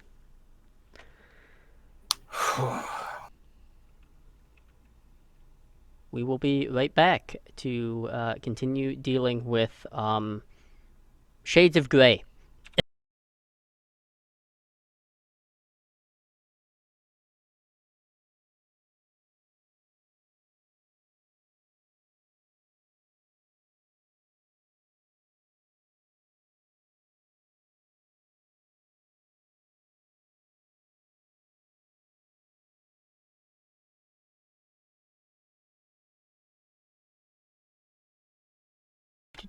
Okay, welcome back. We will, people will come back, at their own pace. I mean, certain people have things come up, but they should be back. Either way, upon discovering a rather abrasive message, Lieutenant Kirabayo is bringing this forth to Commander Jaloryn, and not really sure who else would be invited in that company. I mean, I think everyone from the Madrid office, but I think also the XO of the ship. Mm-hmm. That's honestly that's probably it. Okay. And obviously, if anybody else, if the commander thought other people needed to be here, them too. I'm not Mm-hmm. yeah. At this point, Jaloryn is inclined to leave Commander Bowers on the bridge and have it as just the Madrid office team. All right. Okay. Since this was a mission given to Starfleet intelligence and not the rest of the Aberdeen. It's true, but depending on the reason I'm not saying I disagree, but the reason I was thinking about bringing him in is that depending on our choices, it could have implications for them too. So Yeah, and she operates very much on a need to know basis. And right now, Commander Bowers doesn't need to know. fair enough. She will give him as much as necessary to complete the mission. So initially, he's being left out because he's not intelligence. Okay. Then with the whole of the Madrid command team within this ready room. Also, this ready room is ridiculous compared to the Hypatia's. It's absurd for the fact that you can fit about 3 of the Hypatia's conference rooms in this conference room. This is what is equivalent to being like a diplomatic suite.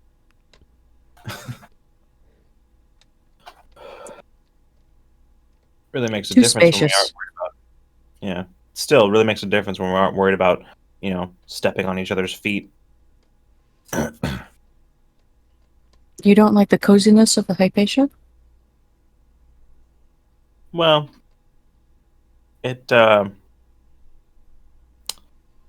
it's fine.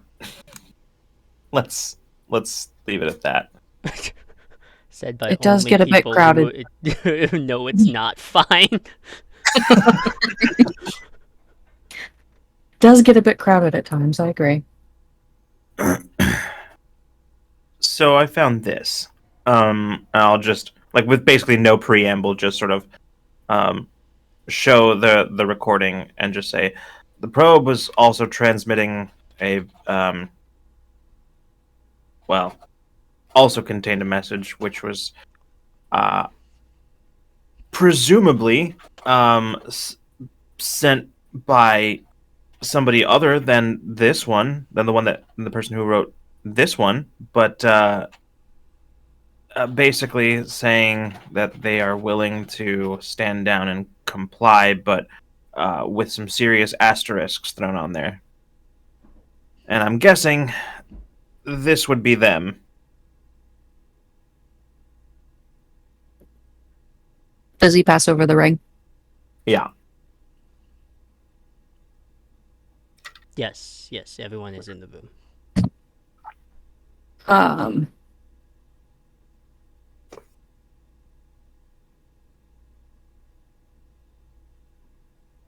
Just a really fond smile comes across Jaloryn's face in the moment she gets her hands on that ring. And particularly when she you can tell she immediately recognizes the Cardassian.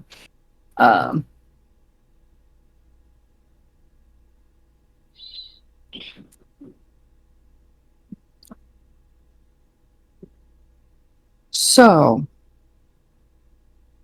your assessment, Lieutenant? I'm inclined to believe that they have every intention of doing what they say, but I also think that there are some stipulations that they haven't made clear yet, mainly because of the circumstances surrounding their, departure from procedure. Um, as far as a how to proceed, I would say that they pretty well have us in a bind here. Um, they know that we can't pursue them without creating some major shockwaves for Starfleet and the Federation. I'm inclined to say that if we pursue, I think it's going to have to be incognito. Wait, we're gonna do disguises? Well, not in the way that you're thinking. I'm just saying maybe it's better not to show up in pursuit of the Ross in like flashing full Starfleet colors and everything. But Oh, but that's half the fun. I'm She's joking, of course. yeah. Jaloryn's gonna look around to the others, and she's clearly inviting comment. If we pursue this, no matter what, there's going to be consequences. You can only get so incognito when going to the Romulans. I'm going to Romulan space right now. I mean, people are gonna know us no matter what we do. sure, but we can limit the splash effect of those consequences. I don't know how much it'll be helpful in the moment. You've faded out there. I don't know how much it'll be helpful in the moment, but I don't have any. Yeah, as far as I'm aware, Clarice does not have any publicly visible ties to Starfleet, right? Nope, aside from a comm badge. Like she's not legally. She's not in Not Starfleet. legally bound. Yeah. If that could be useful, she is you are more than willing to use that. Is what she's trying to get at. She's not necessarily a spy, but she is good at faking arrogant disdain for others, That'll get us which far can get you through a lot of doors. Oh yeah. That's practically an affable demeanor on Romulus. How do you think I survive Ooh, food Mira can be a services? bodyguard. Hmm? Mira can be a bodyguard. She did kind of do stuff like that before, so she's knowledgeable on how to look really menacing and like you have no brains. Well, it's more like if you don't want to have to actively lie about, somebody not being in Starfleet when they actually are, Clary can conveniently sidestep the fact that she doesn't actually have to lie by just wandering around and going, "Yeah, I'm not Starfleet." Mm-hmm.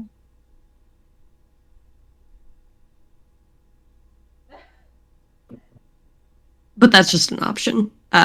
Alternatively, she is entirely she's entirely willing to hole up in her office and keep tinkering on her projects. It's a fun option. It's a good thought and a useful thing to have in our back pocket just in case.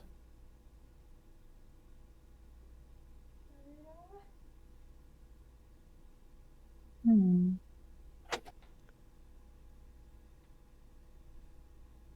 Can we even get authorization to go to Romulus, or are we just going to either not do our mission or go incognito?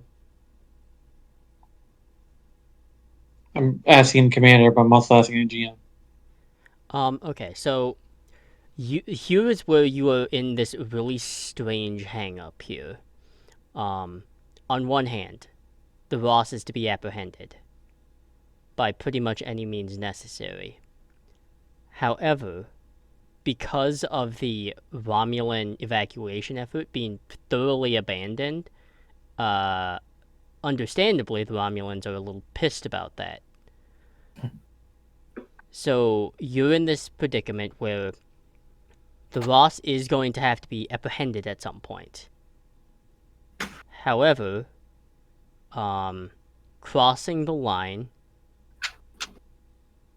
will effectively guarantee that the Aventine is, for the purpose of it, like, generally, like, Starfleet Command, if you got destroyed, would be like, yep, they went absolutely, that was a rogue decision. We didn't sanction that. Effectively, one of the things you have to consider is if you cross that line, you are by yourself. You will have no support from Starfleet. You will have no support from any consistent, like, Allied Federation vessels of any variation. It will be just you on that side of the line. The other part is, because of this meeting, you are operating it on a need-to-know basis.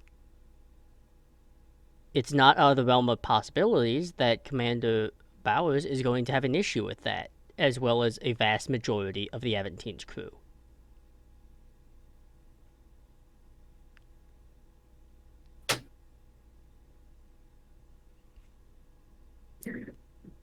So essentially, you are in this position where you are walking on, like, eggshells, quite literally.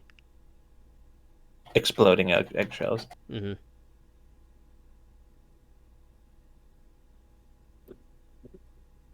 Jaloryn's inclination is she's on the same wavelength as Alec. They want to complete their mission. So we've already found some ghosts. She's willing to buy the Ross some time. She's going to have the Aberdeen continue to track down ghosts. I was like, however many there are. She's just going to make it seem as if Alec's findings indicated that the Ross is still somewhere in the Shackleton. So we're going to make sure that they are not in the Shackleton. And eventually,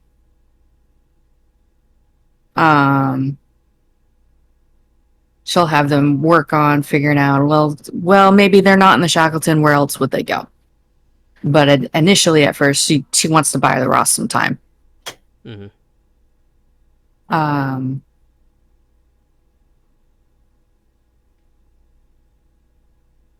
In the meantime, he's like, that's basically what she's going to make clear. It's like, we're going to give the Ross some time to complete what they're trying to do in Romulus, and then we're going to figure out another way, someplace else to meet them that doesn't cross that line. Okay. One thing I should make known then, Commander, is if you make to choose this is a way of actively helping the Ross. Should you be found out, this does fall under the crime of conspiracy. Ooh, we're doing the crimes today.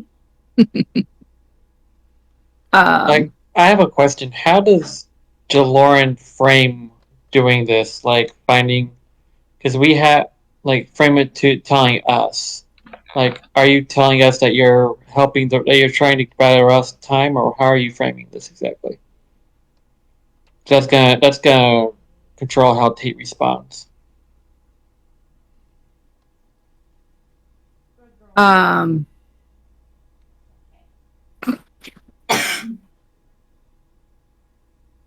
She's gonna frame it as,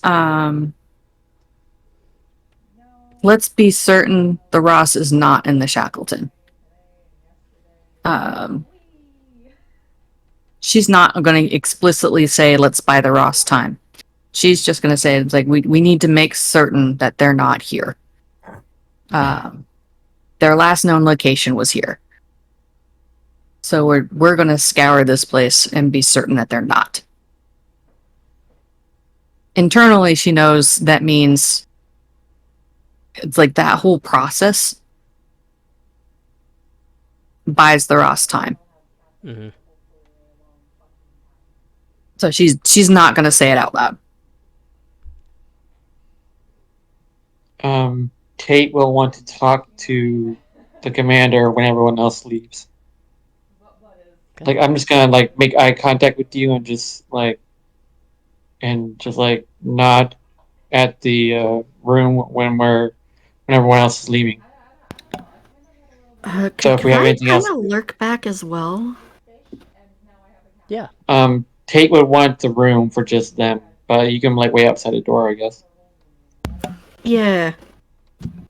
Definitely not eavesdropping. Does anyone else have anything to do before we? Anyone else have anything to say before we go to that? I actually have a question, and I'm not entirely sure if it's for Joe or if it's for Lynn, but I suppose either can answer or defer to the other. But would it be reasonable to assume at all that like Alec understands what Jaloryn is doing? Yes, because you talked about it in the MTAC room effectively. Not That's exactly kind of that. Not that's why I was exactly the asking, because same like thing, but very right, close to it. Would that is why I Yeah. was asking. Well, would it be reasonable to assume that Tate also knows what she's trying to do? To some degree, yeah. Okay. Okay. Alec is going to just sort of very pointedly say, "Are you sure that this is that we have the time for that, Commander?"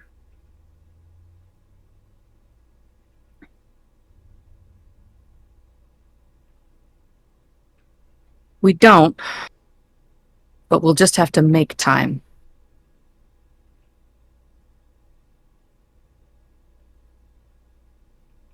Understood.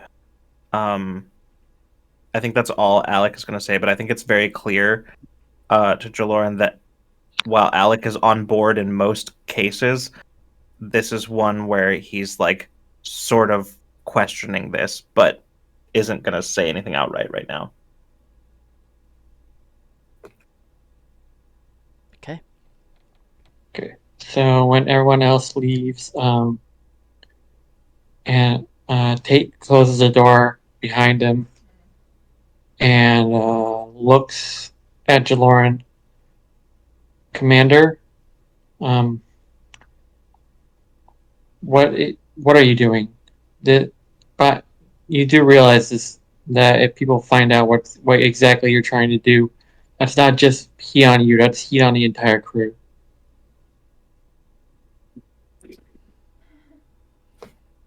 I'm fully aware of that, Commander. I will follow your lead, but I want it known that this.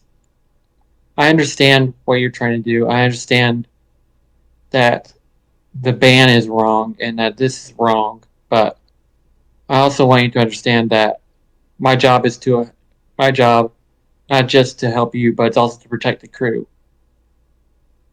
Okay, And I'm depending on you to do exactly that. Understood, Commander? understood. I just want my opinion noted, sir. Duly noted. Thank you, sir. And I'll make sure your orders are carried out as always. But And and I we'll think see. that Khan could use some help at the helm. Understood. And I leave. I just give a glance back at Jaloryn real quick. I'm just like, you can tell Tate's not happy about this, but Tate is gonna follow your lead right now. Hmm. But they just wanted their opinion known. They weren't gonna do it in front of the rest of the crew, but they wanted their opinion known. And that is the correct response for an XO. Um, Yep, absolutely. but yeah, going through and the con officers and all of that, and hearing like about making absolutely sure, like just the response is kind of similar to what you got in the briefing room too. It's just Commander Bowers kind of looks and raises an eye. Are we sure we have the time for that? Oh no, what happened to the stream? Looks like it's back to normal now. You were Yeah, it just flickering fixed on my itself. screen for a minute. It was just a hiccup. On my end, you just turned into a whole bunch of multicolored pixels. Cool. On my But it end, just you happened like to split. me. Cool. I'll just be a strobe light. That's fun. No, it's cool right now. Everything is It great. fixed itself the second you noticed it. Yeah. It was like, like, oh no, let's do Joe a noticed sneak. us. Go back It was to also only through normal. Discord. Twitch was Yeah, on. must have just been through Discord. Either way. I do want to clarify. When Alec revealed that they were in Romulus, did he do that on the bridge in front of everybody else, or did he do No, that not in on the private? bridge. Not on Okay, the good. bridge. Not at all. No, Uh, that was Man, from definitely. Yeah, I was us, under but the not impression we everyone. were in a like a Yeah, conference. Yeah, that was I just Yeah. wanted to make sure I was clear on when Yeah. got revealed when.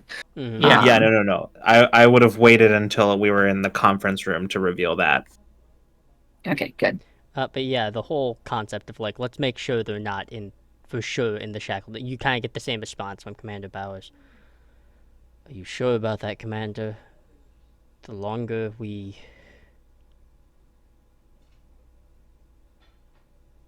That crew The is longer very we linger creative. here, yeah. But we have to exhaust all possibilities, and now we know what sort of tricks they're using. And she gestures to the console that she used before. That should cut down how long it takes to find them.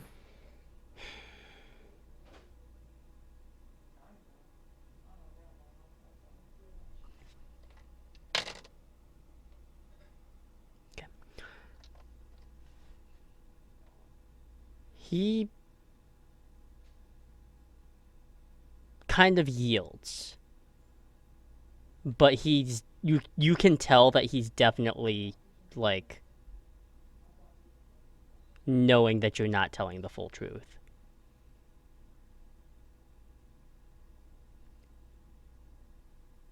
Fine, we'll give this a go for a bit.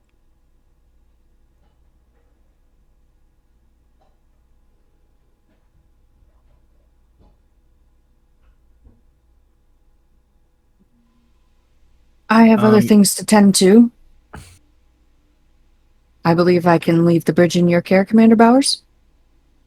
I believe so.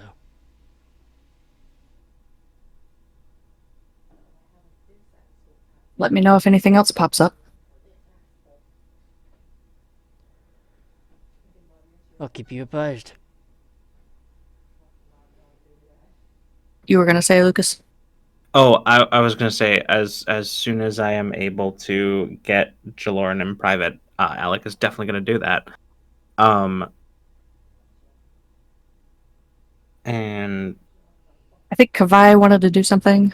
oh, that's right. Sorry. Yeah. Oh, go ahead. I can wait. Well, you were lingering, and Yeah, she's definitely going to notice that. Yeah, Kavai is very noticeable, especially when she hovers. Yeah, so she's just gonna gesture to both to follow her. Do you need a moment of privacy? And she's just looking at Kavai first. I'll kind of look over.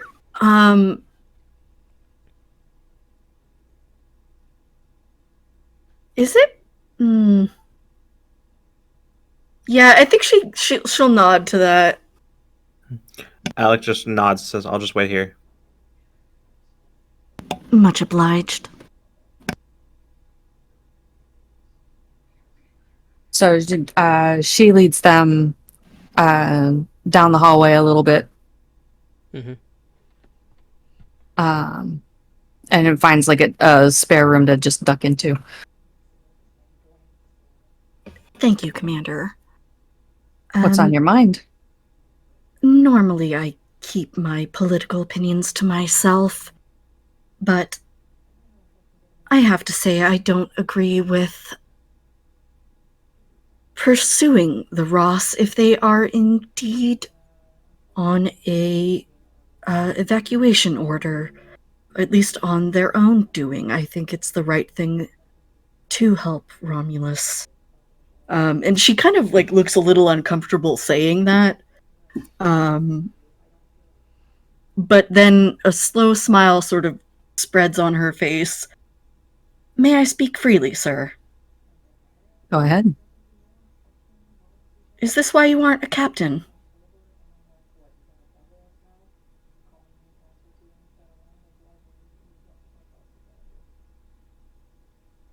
And she has like a very sort of underlying approval to the way she phrased that. Jaloryn doesn't say anything. She just grins. She knows that's precisely why she isn't a captain. Kyle nod to that. Thank you, then. I've been meaning to ask that for a while. And if it helps, Admiral Picard shares the similar sentiment to your own. I think at that, again, she's well-read, a little starry-eyed. She's like, oh, yes. So the stories are true. Thank you. I feel more at ease now. And she'll nod, seeking approval for being dismissed. Mm-hmm. She nods back. And she's going to have Kavai head back down to the science labs and study for ghosts, essentially. Will do. As you exit, it's just like one of those light rocks of hitting one of those subspace agents. As the it's not Jaloryn as large once again as is some of them, but they're still annoying to deal with. Yeah, Jaloryn just moves with the ship. She's clearly unfazed. Well, yeah, you did this for 4 fucking years. Yeah, pretty much. She knows the Shackleton. She just pokes her head out the door and looks to Alec. I'll nod to Kavai and then step inside as I kind of go past her in the opposite direction. Mm-hmm. Inside and go, all right, Commander, I get it. I understand what you're doing here. And I in light of our earlier conversation back home, I understand that what I'm about to say might come off as a bit at odds with my attitude before, but we haven't really talked about anything since then, and pulling this right here, right now, before we've had a chance to figure out what we're going to do. I know you have a personal connection with the Ross and those aboard it, but this could jeopardize any of our future plans. It's not going to... From my understanding, people fought for us to be the ones to take this mission. People went out on a limb for this. And in my experience, when something like that happens, scrutiny is high from the people who didn't get their way. I agree with you. There was definitely not enough time to develop any sort of plan. Whatever you decide is right, Commander, I think Alec just lets that thought hang, and he just sort of shakes his head and then just... But I feel like I need to say that we have no idea, we have no idea how long the Ross is going to take to do effectively by themselves what the entire Federation was going to be dedicating efforts to do, and resources the Ross no longer has at their disposal. We don't know how long they'll be. If the goal is to buy them time, then my question is, time for what? Because we don't have time to let them evacuate all of Romulus, and we certainly can't just sort of let them go. At some point, Starfleet is going to want results. I'm aware of that. And I'm going to try to get some answers. But I'm going to need some time of my own. If somebody could watch my back for a few minutes.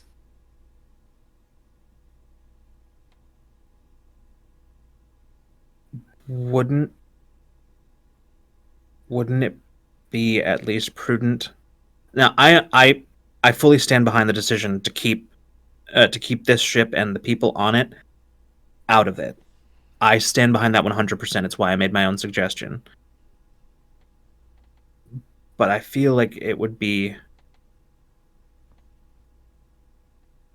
I'm having a hard time, Commander, to be completely honest with you. I am having a hard time directly running counter to our assignment.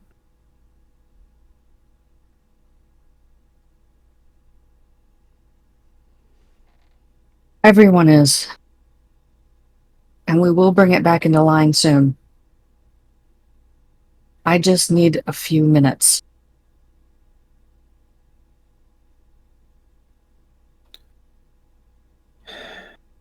May I at least recommend that we find some way covertly to establish contact with the Ross? That's where I'm headed. I have a little something in my back pocket that I've been just waiting to use. Okay. I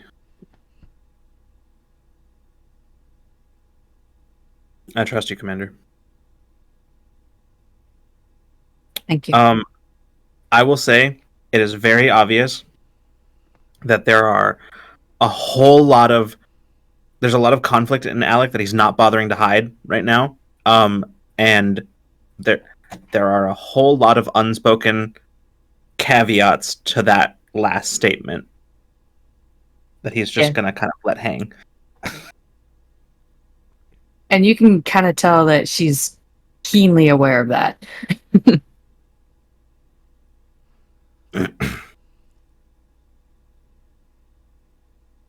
Yeah. Alec will leave and go to attending other stuff in pursuit of this course of action. All right. Jaloryn's headed for the holodecks. Mm-hmm.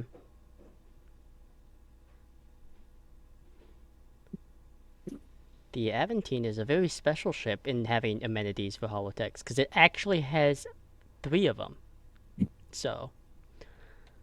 Ugh, so jealous. Kavai is in the science lab. Sulking. But Jaloryn is just going to randomly pick one, and she's going to step inside and seal it off. Okay. You have the rank to do so. Only someone with the rank of a commander equivalent to yours or a rank higher is going to be able to override that. Or security if it really comes down to it, but generally not so much. Yeah, and she's going to layer her intelligence on top of that, too. Okay. That is basically she's making it very clear she does not want to be disturbed. Mm-hmm. And is trying to make it as difficult as possible for anybody to figure out what she's up to. So if anything happens, nobody else gets in trouble but her. Okay. She's going to pull out that ring. Mm-hmm. And she's going to start tinkering with the holodeck. She's going to set it up. She had a program that she used on the Ross to keep in communication with Voyager, specifically Chakotay. And she's going to pull out that same program, and she's going to interface with the ring and use it as a boost to find the Ross in and connect to their system.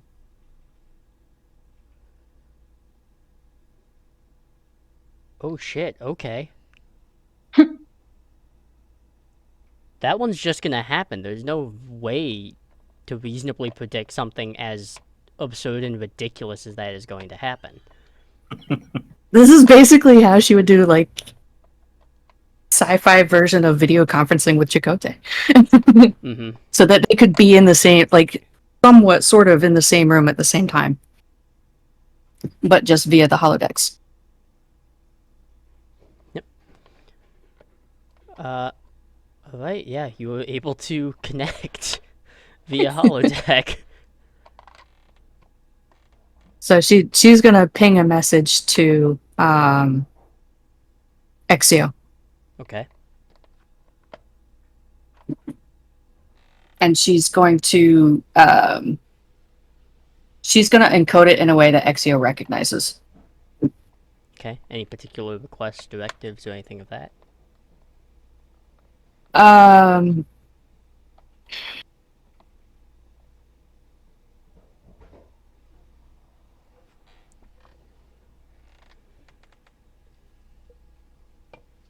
she's just gonna phrase it, when you get a chance, I'd like to meet you in the counselor's office.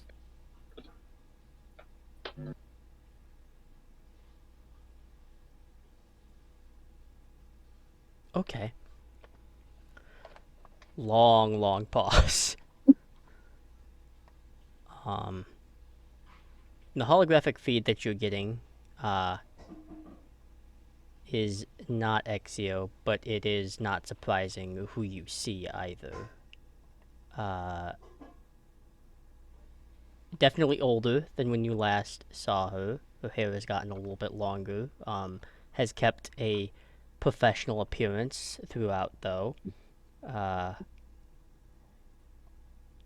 And looks like her ranking has since upgraded to Yeoman First Class. As Esme Shanto is there in Exio's stead.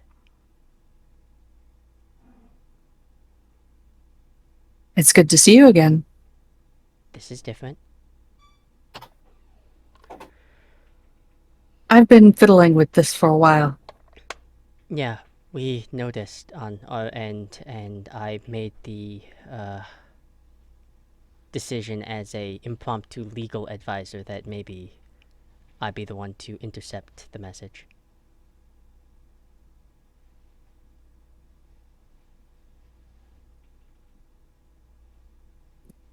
So I imagine the Ross is aware by now that we got the message.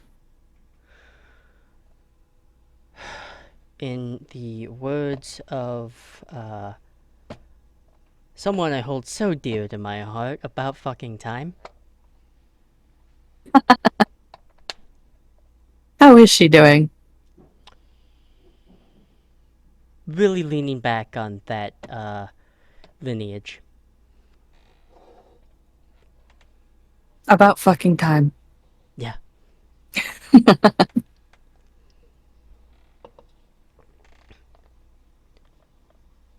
Understandably, I imagine the Ross and her crew have caused quite a bit of turmoil this side of the sector. It has. And we're walking a very fine line here. We have our orders. You have your orders, but via the policy created by Starfleet itself, you can't cross over. Therein lies your problem, yes? Precisely. Commander now? Yes. Well, I can think of a couple of legal loopholes. Whether or not I am willing to divulge those is entirely dependent on how this conversation goes.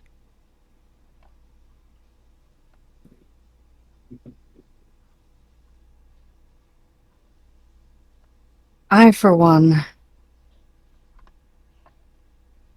want to do my best to see a peaceful resolution for everyone.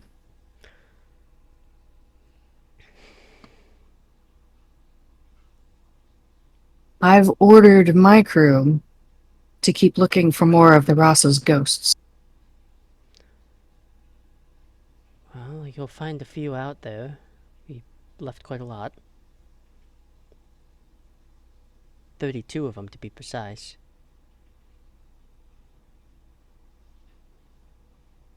We found some already. But it'll keep us busy, but not for too much longer.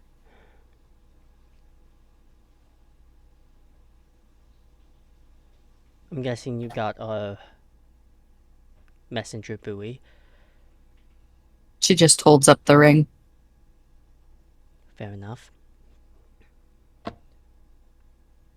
We made sure that before we made any actions that all the civilian populace was on Narendra Station, so we are currently operating with a crew of 300, a skeleton crew at this point.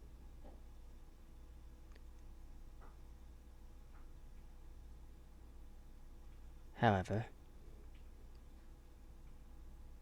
if I'm to give you a loophole of such, and those assurances, we understand that Exio's programming is considered taboo at this point. A workaround, an assurance and guarantee.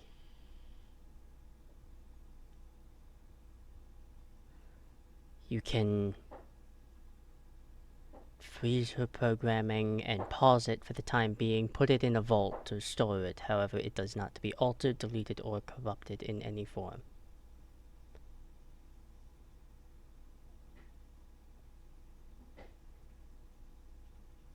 She just heaves a really big sigh, and it doesn't take Shanto long to realize it's a sigh of relief. So it's along the lines of what Jaloryn was hoping for and one of her inkling ideas.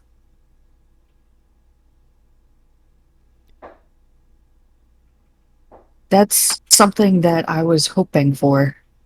I'm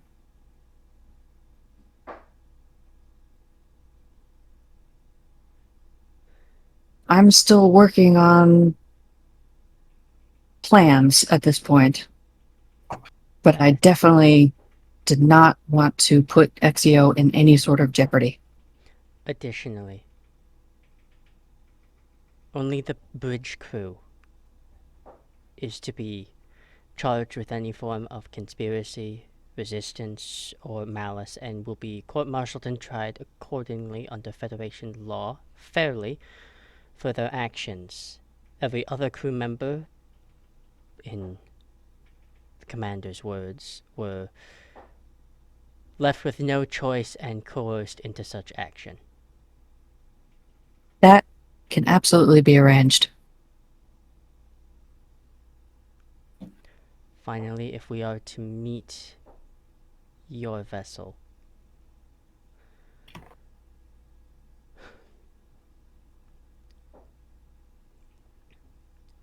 Is there any way the Ross can slip back and become part of a set of ghosts?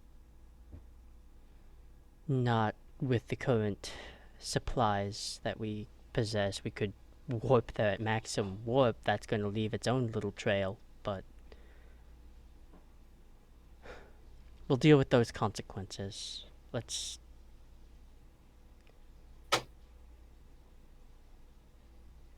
My hope is we can meet the Ross on this side of the border. Perhaps track the Ross to Romulus. Like, figure out that the Ross has gone to Romulus, and we set it up in such a way that we catch you coming back. Well, it just so happens that there is a... It's still a little testy, the waters of where the line is here, but it's generally regarded that half a light year either direction doesn't... It's a little fuzzy in that direction. And we are bringing some of the refugees to a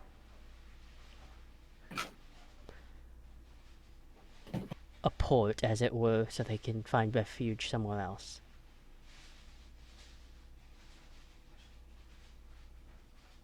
And perhaps we manage to find the Ross there. Yeah, given how much we've been pushing our engines, I'm sure dilithium and warp trails are fairly easy to track.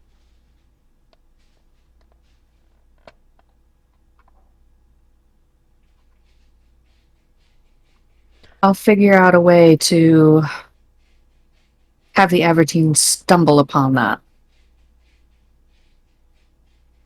I'll also work on getting containment set up for Exio to transport her safely back to the safe house. Very well.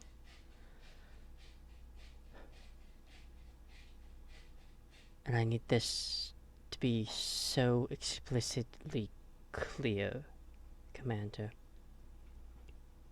This is an agreement that we came to. Your crew and mine. No one else. Absolutely. We'll be at our own location in 12 hours. 12 hours it is. You won't be able to use this line again. Nope. And it just disconnects at that point.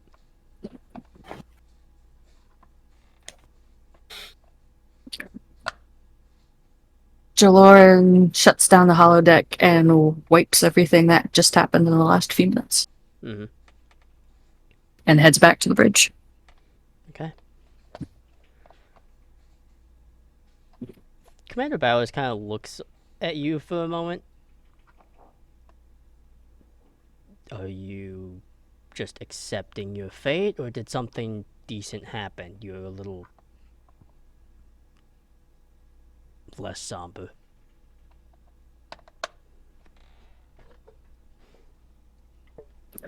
I have faith that things are going to be all right, Commander. Well then. Let's hope so. Anything new? Same old, same old.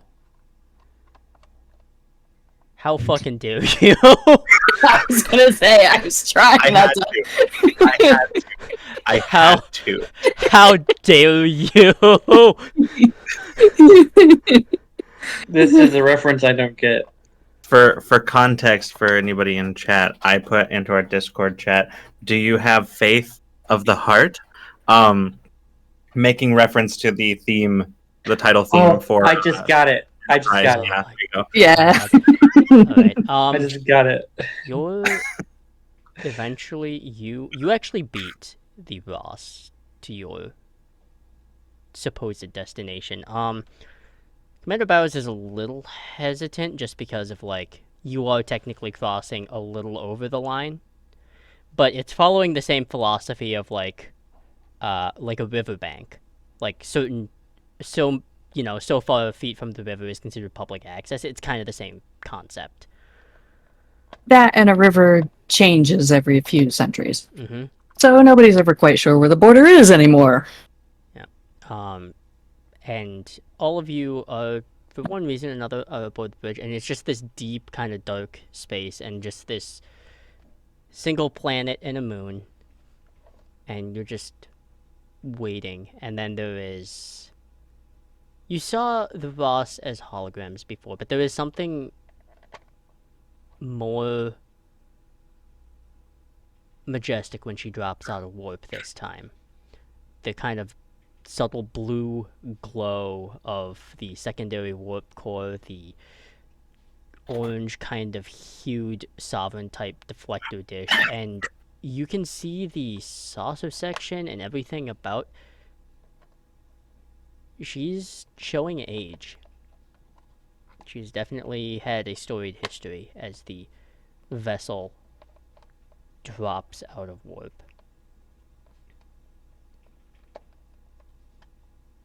Jaloryn can't hide it. The look on her face, she just goes soft the moment she lays eyes on the Ross. Like, the genuine Ross. Mm-hmm.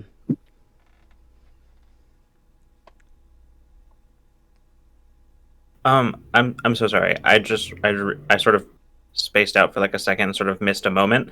But is it possible that to like have a scene from like in transit? Yeah, for sure.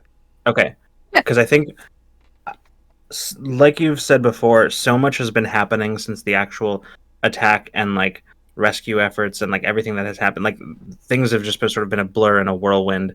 I think Alec definitely heard about. I mean, obviously did, but like specifically heard about like uh Ensign Loris's uh loss, like personal loss, Mm-hmm. and hasn't had a chance to like check in. And I think I would like to take the first opportunity he really has to do that. Um, While since we're like trying to track down ghosts and fudge up some sort of warp trail. yeah, because like everything leading up to this moment was like first there was the tension with like we don't really know how the crew of this ship feels about us being here, and so Alec was preoccupied with that. Then it was like the mission, but now that things are sort of like out of his hands, he actually has like a moment to like go, and so I think he'll catch up with Mira, and I just sort of be like, uh, well, um, not to be too direct, but I'll be honest with you, I'm pretty tired and don't have a whole lot of tact left in me. So, how are you doing? I heard about. I was sorry to hear about the loss of our doctor. You came to talk about that. I'm cool. I'm fine. It's it's a hit, but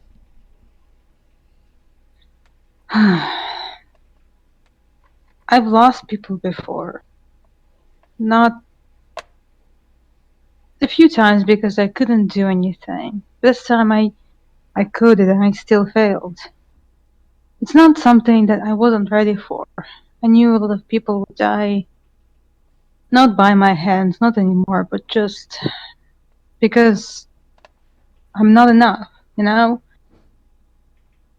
Damn. It's a Not bunch enough. of stuff. I mean, it's like you said, people die all the time. I mean, just because it happened on your watch doesn't mean it was your fault. You know that, right? Yes and no. It's a complicated, how do I say it? Mix of emotions, maybe. Yeah. There is it's hard to ignore for you, Mira, the like small like box that has been just resting in your pocket. Yeah. She kinda pauses and, well, you know, they're offering me her place. Chief medical officer, really? I mean, What? That hard to believe? no, not at all. I mean, I just I figure I you don't seem you're not really advertising it, so I suspect there's some kind of conflict involved. Well, it's not like it's weird actually. I didn't think I would rise the ranks so fast. Especially considering, you did say it, I'm not advertising it. I haven't made this decision yet. Well, what's stopping you? Maybe, I'm not sure. Well, of course, partially because it's her place. I don't know if I'm ready to be in her place yet. Do I have enough, that the thing that all the high up medical staff has? The skill, the guts, that kind of stuff. Do I have it? I can't. Well, from everything I've seen, you definitely have the guts. That's for sure. And as far as the skill goes, there's only so much that sitting in a classroom and poring over books is going to teach you about the actual job. Some of it, a lot of it, you kind of just have to learn it while you're doing it. And I know that that's especially terrifying in a profession where lives are in your hands, literally. But I've seen you operate cooler under pressure than some of the most veteran doctors that I know. In situations that any other ensign, anyone who hasn't been out here all that much would be strained at.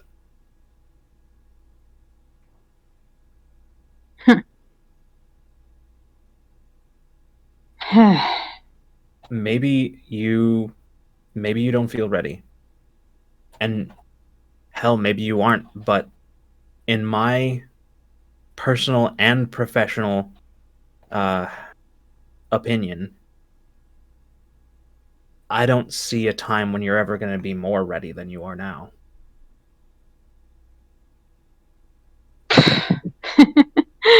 You know, those honeyed words will get you nowhere. She kind of elbows him, like jokingly. He just grins at her and just says, "Look, ultimately it's up to you. You know that.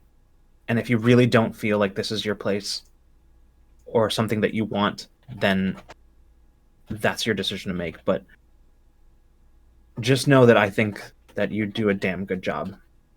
You already have." Thanks, man. That means like a whole lot. And you know what? If I don't do it, they might send in some freak. And who knows what they will do. Yeah, I'm not really looking forward to filing the reports when you punch somebody out for, you know, one thing or another. Incredible. Ye of little faith. I actually read it in a book once, but seriously, don't worry. I haven't punched anyone that hard yet. The only the guy who cheated in arm wrestling a little bit. Anyway, she kind of like pulls the box out of her pocket.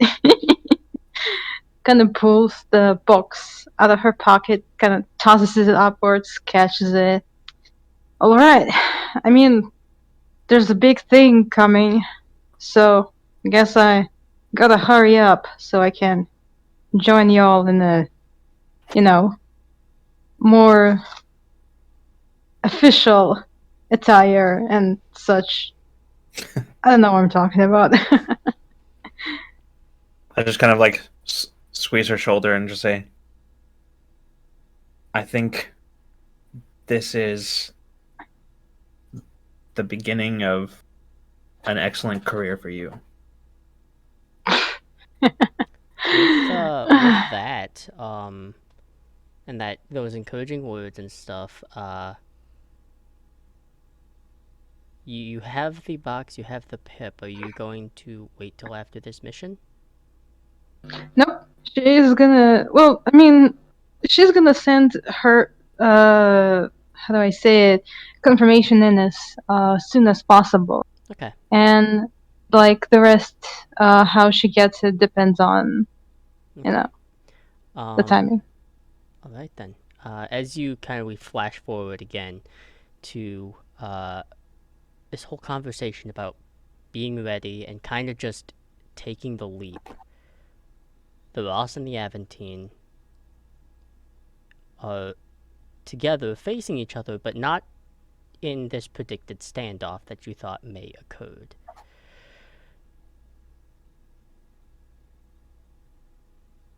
However, as this situation is to be resolved, as things conclude in a rather peaceful manner. Commander Bowers being incredibly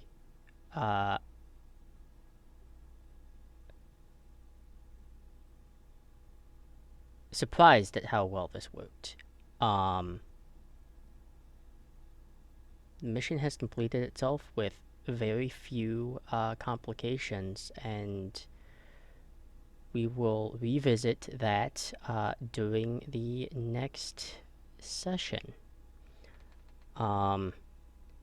However, just as a note for this next upcoming session, there will be no session next week as the GM will, in fact, be gone because sometimes the GM needs vacation too.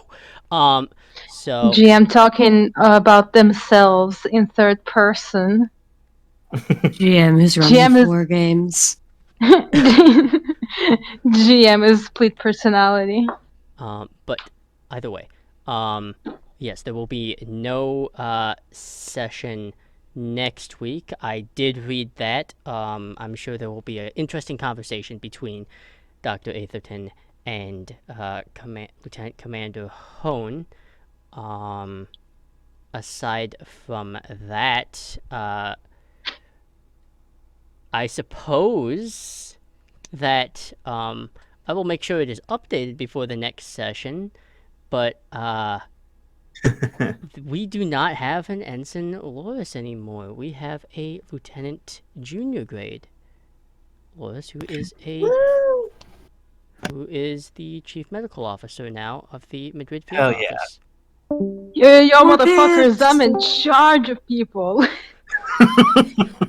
But otherwise, as always, and as completely as ever, for a little bit, for the night, for the day, we truly hope we've been a little bit of R&R for you guys. So we will catch y'all later. See ya.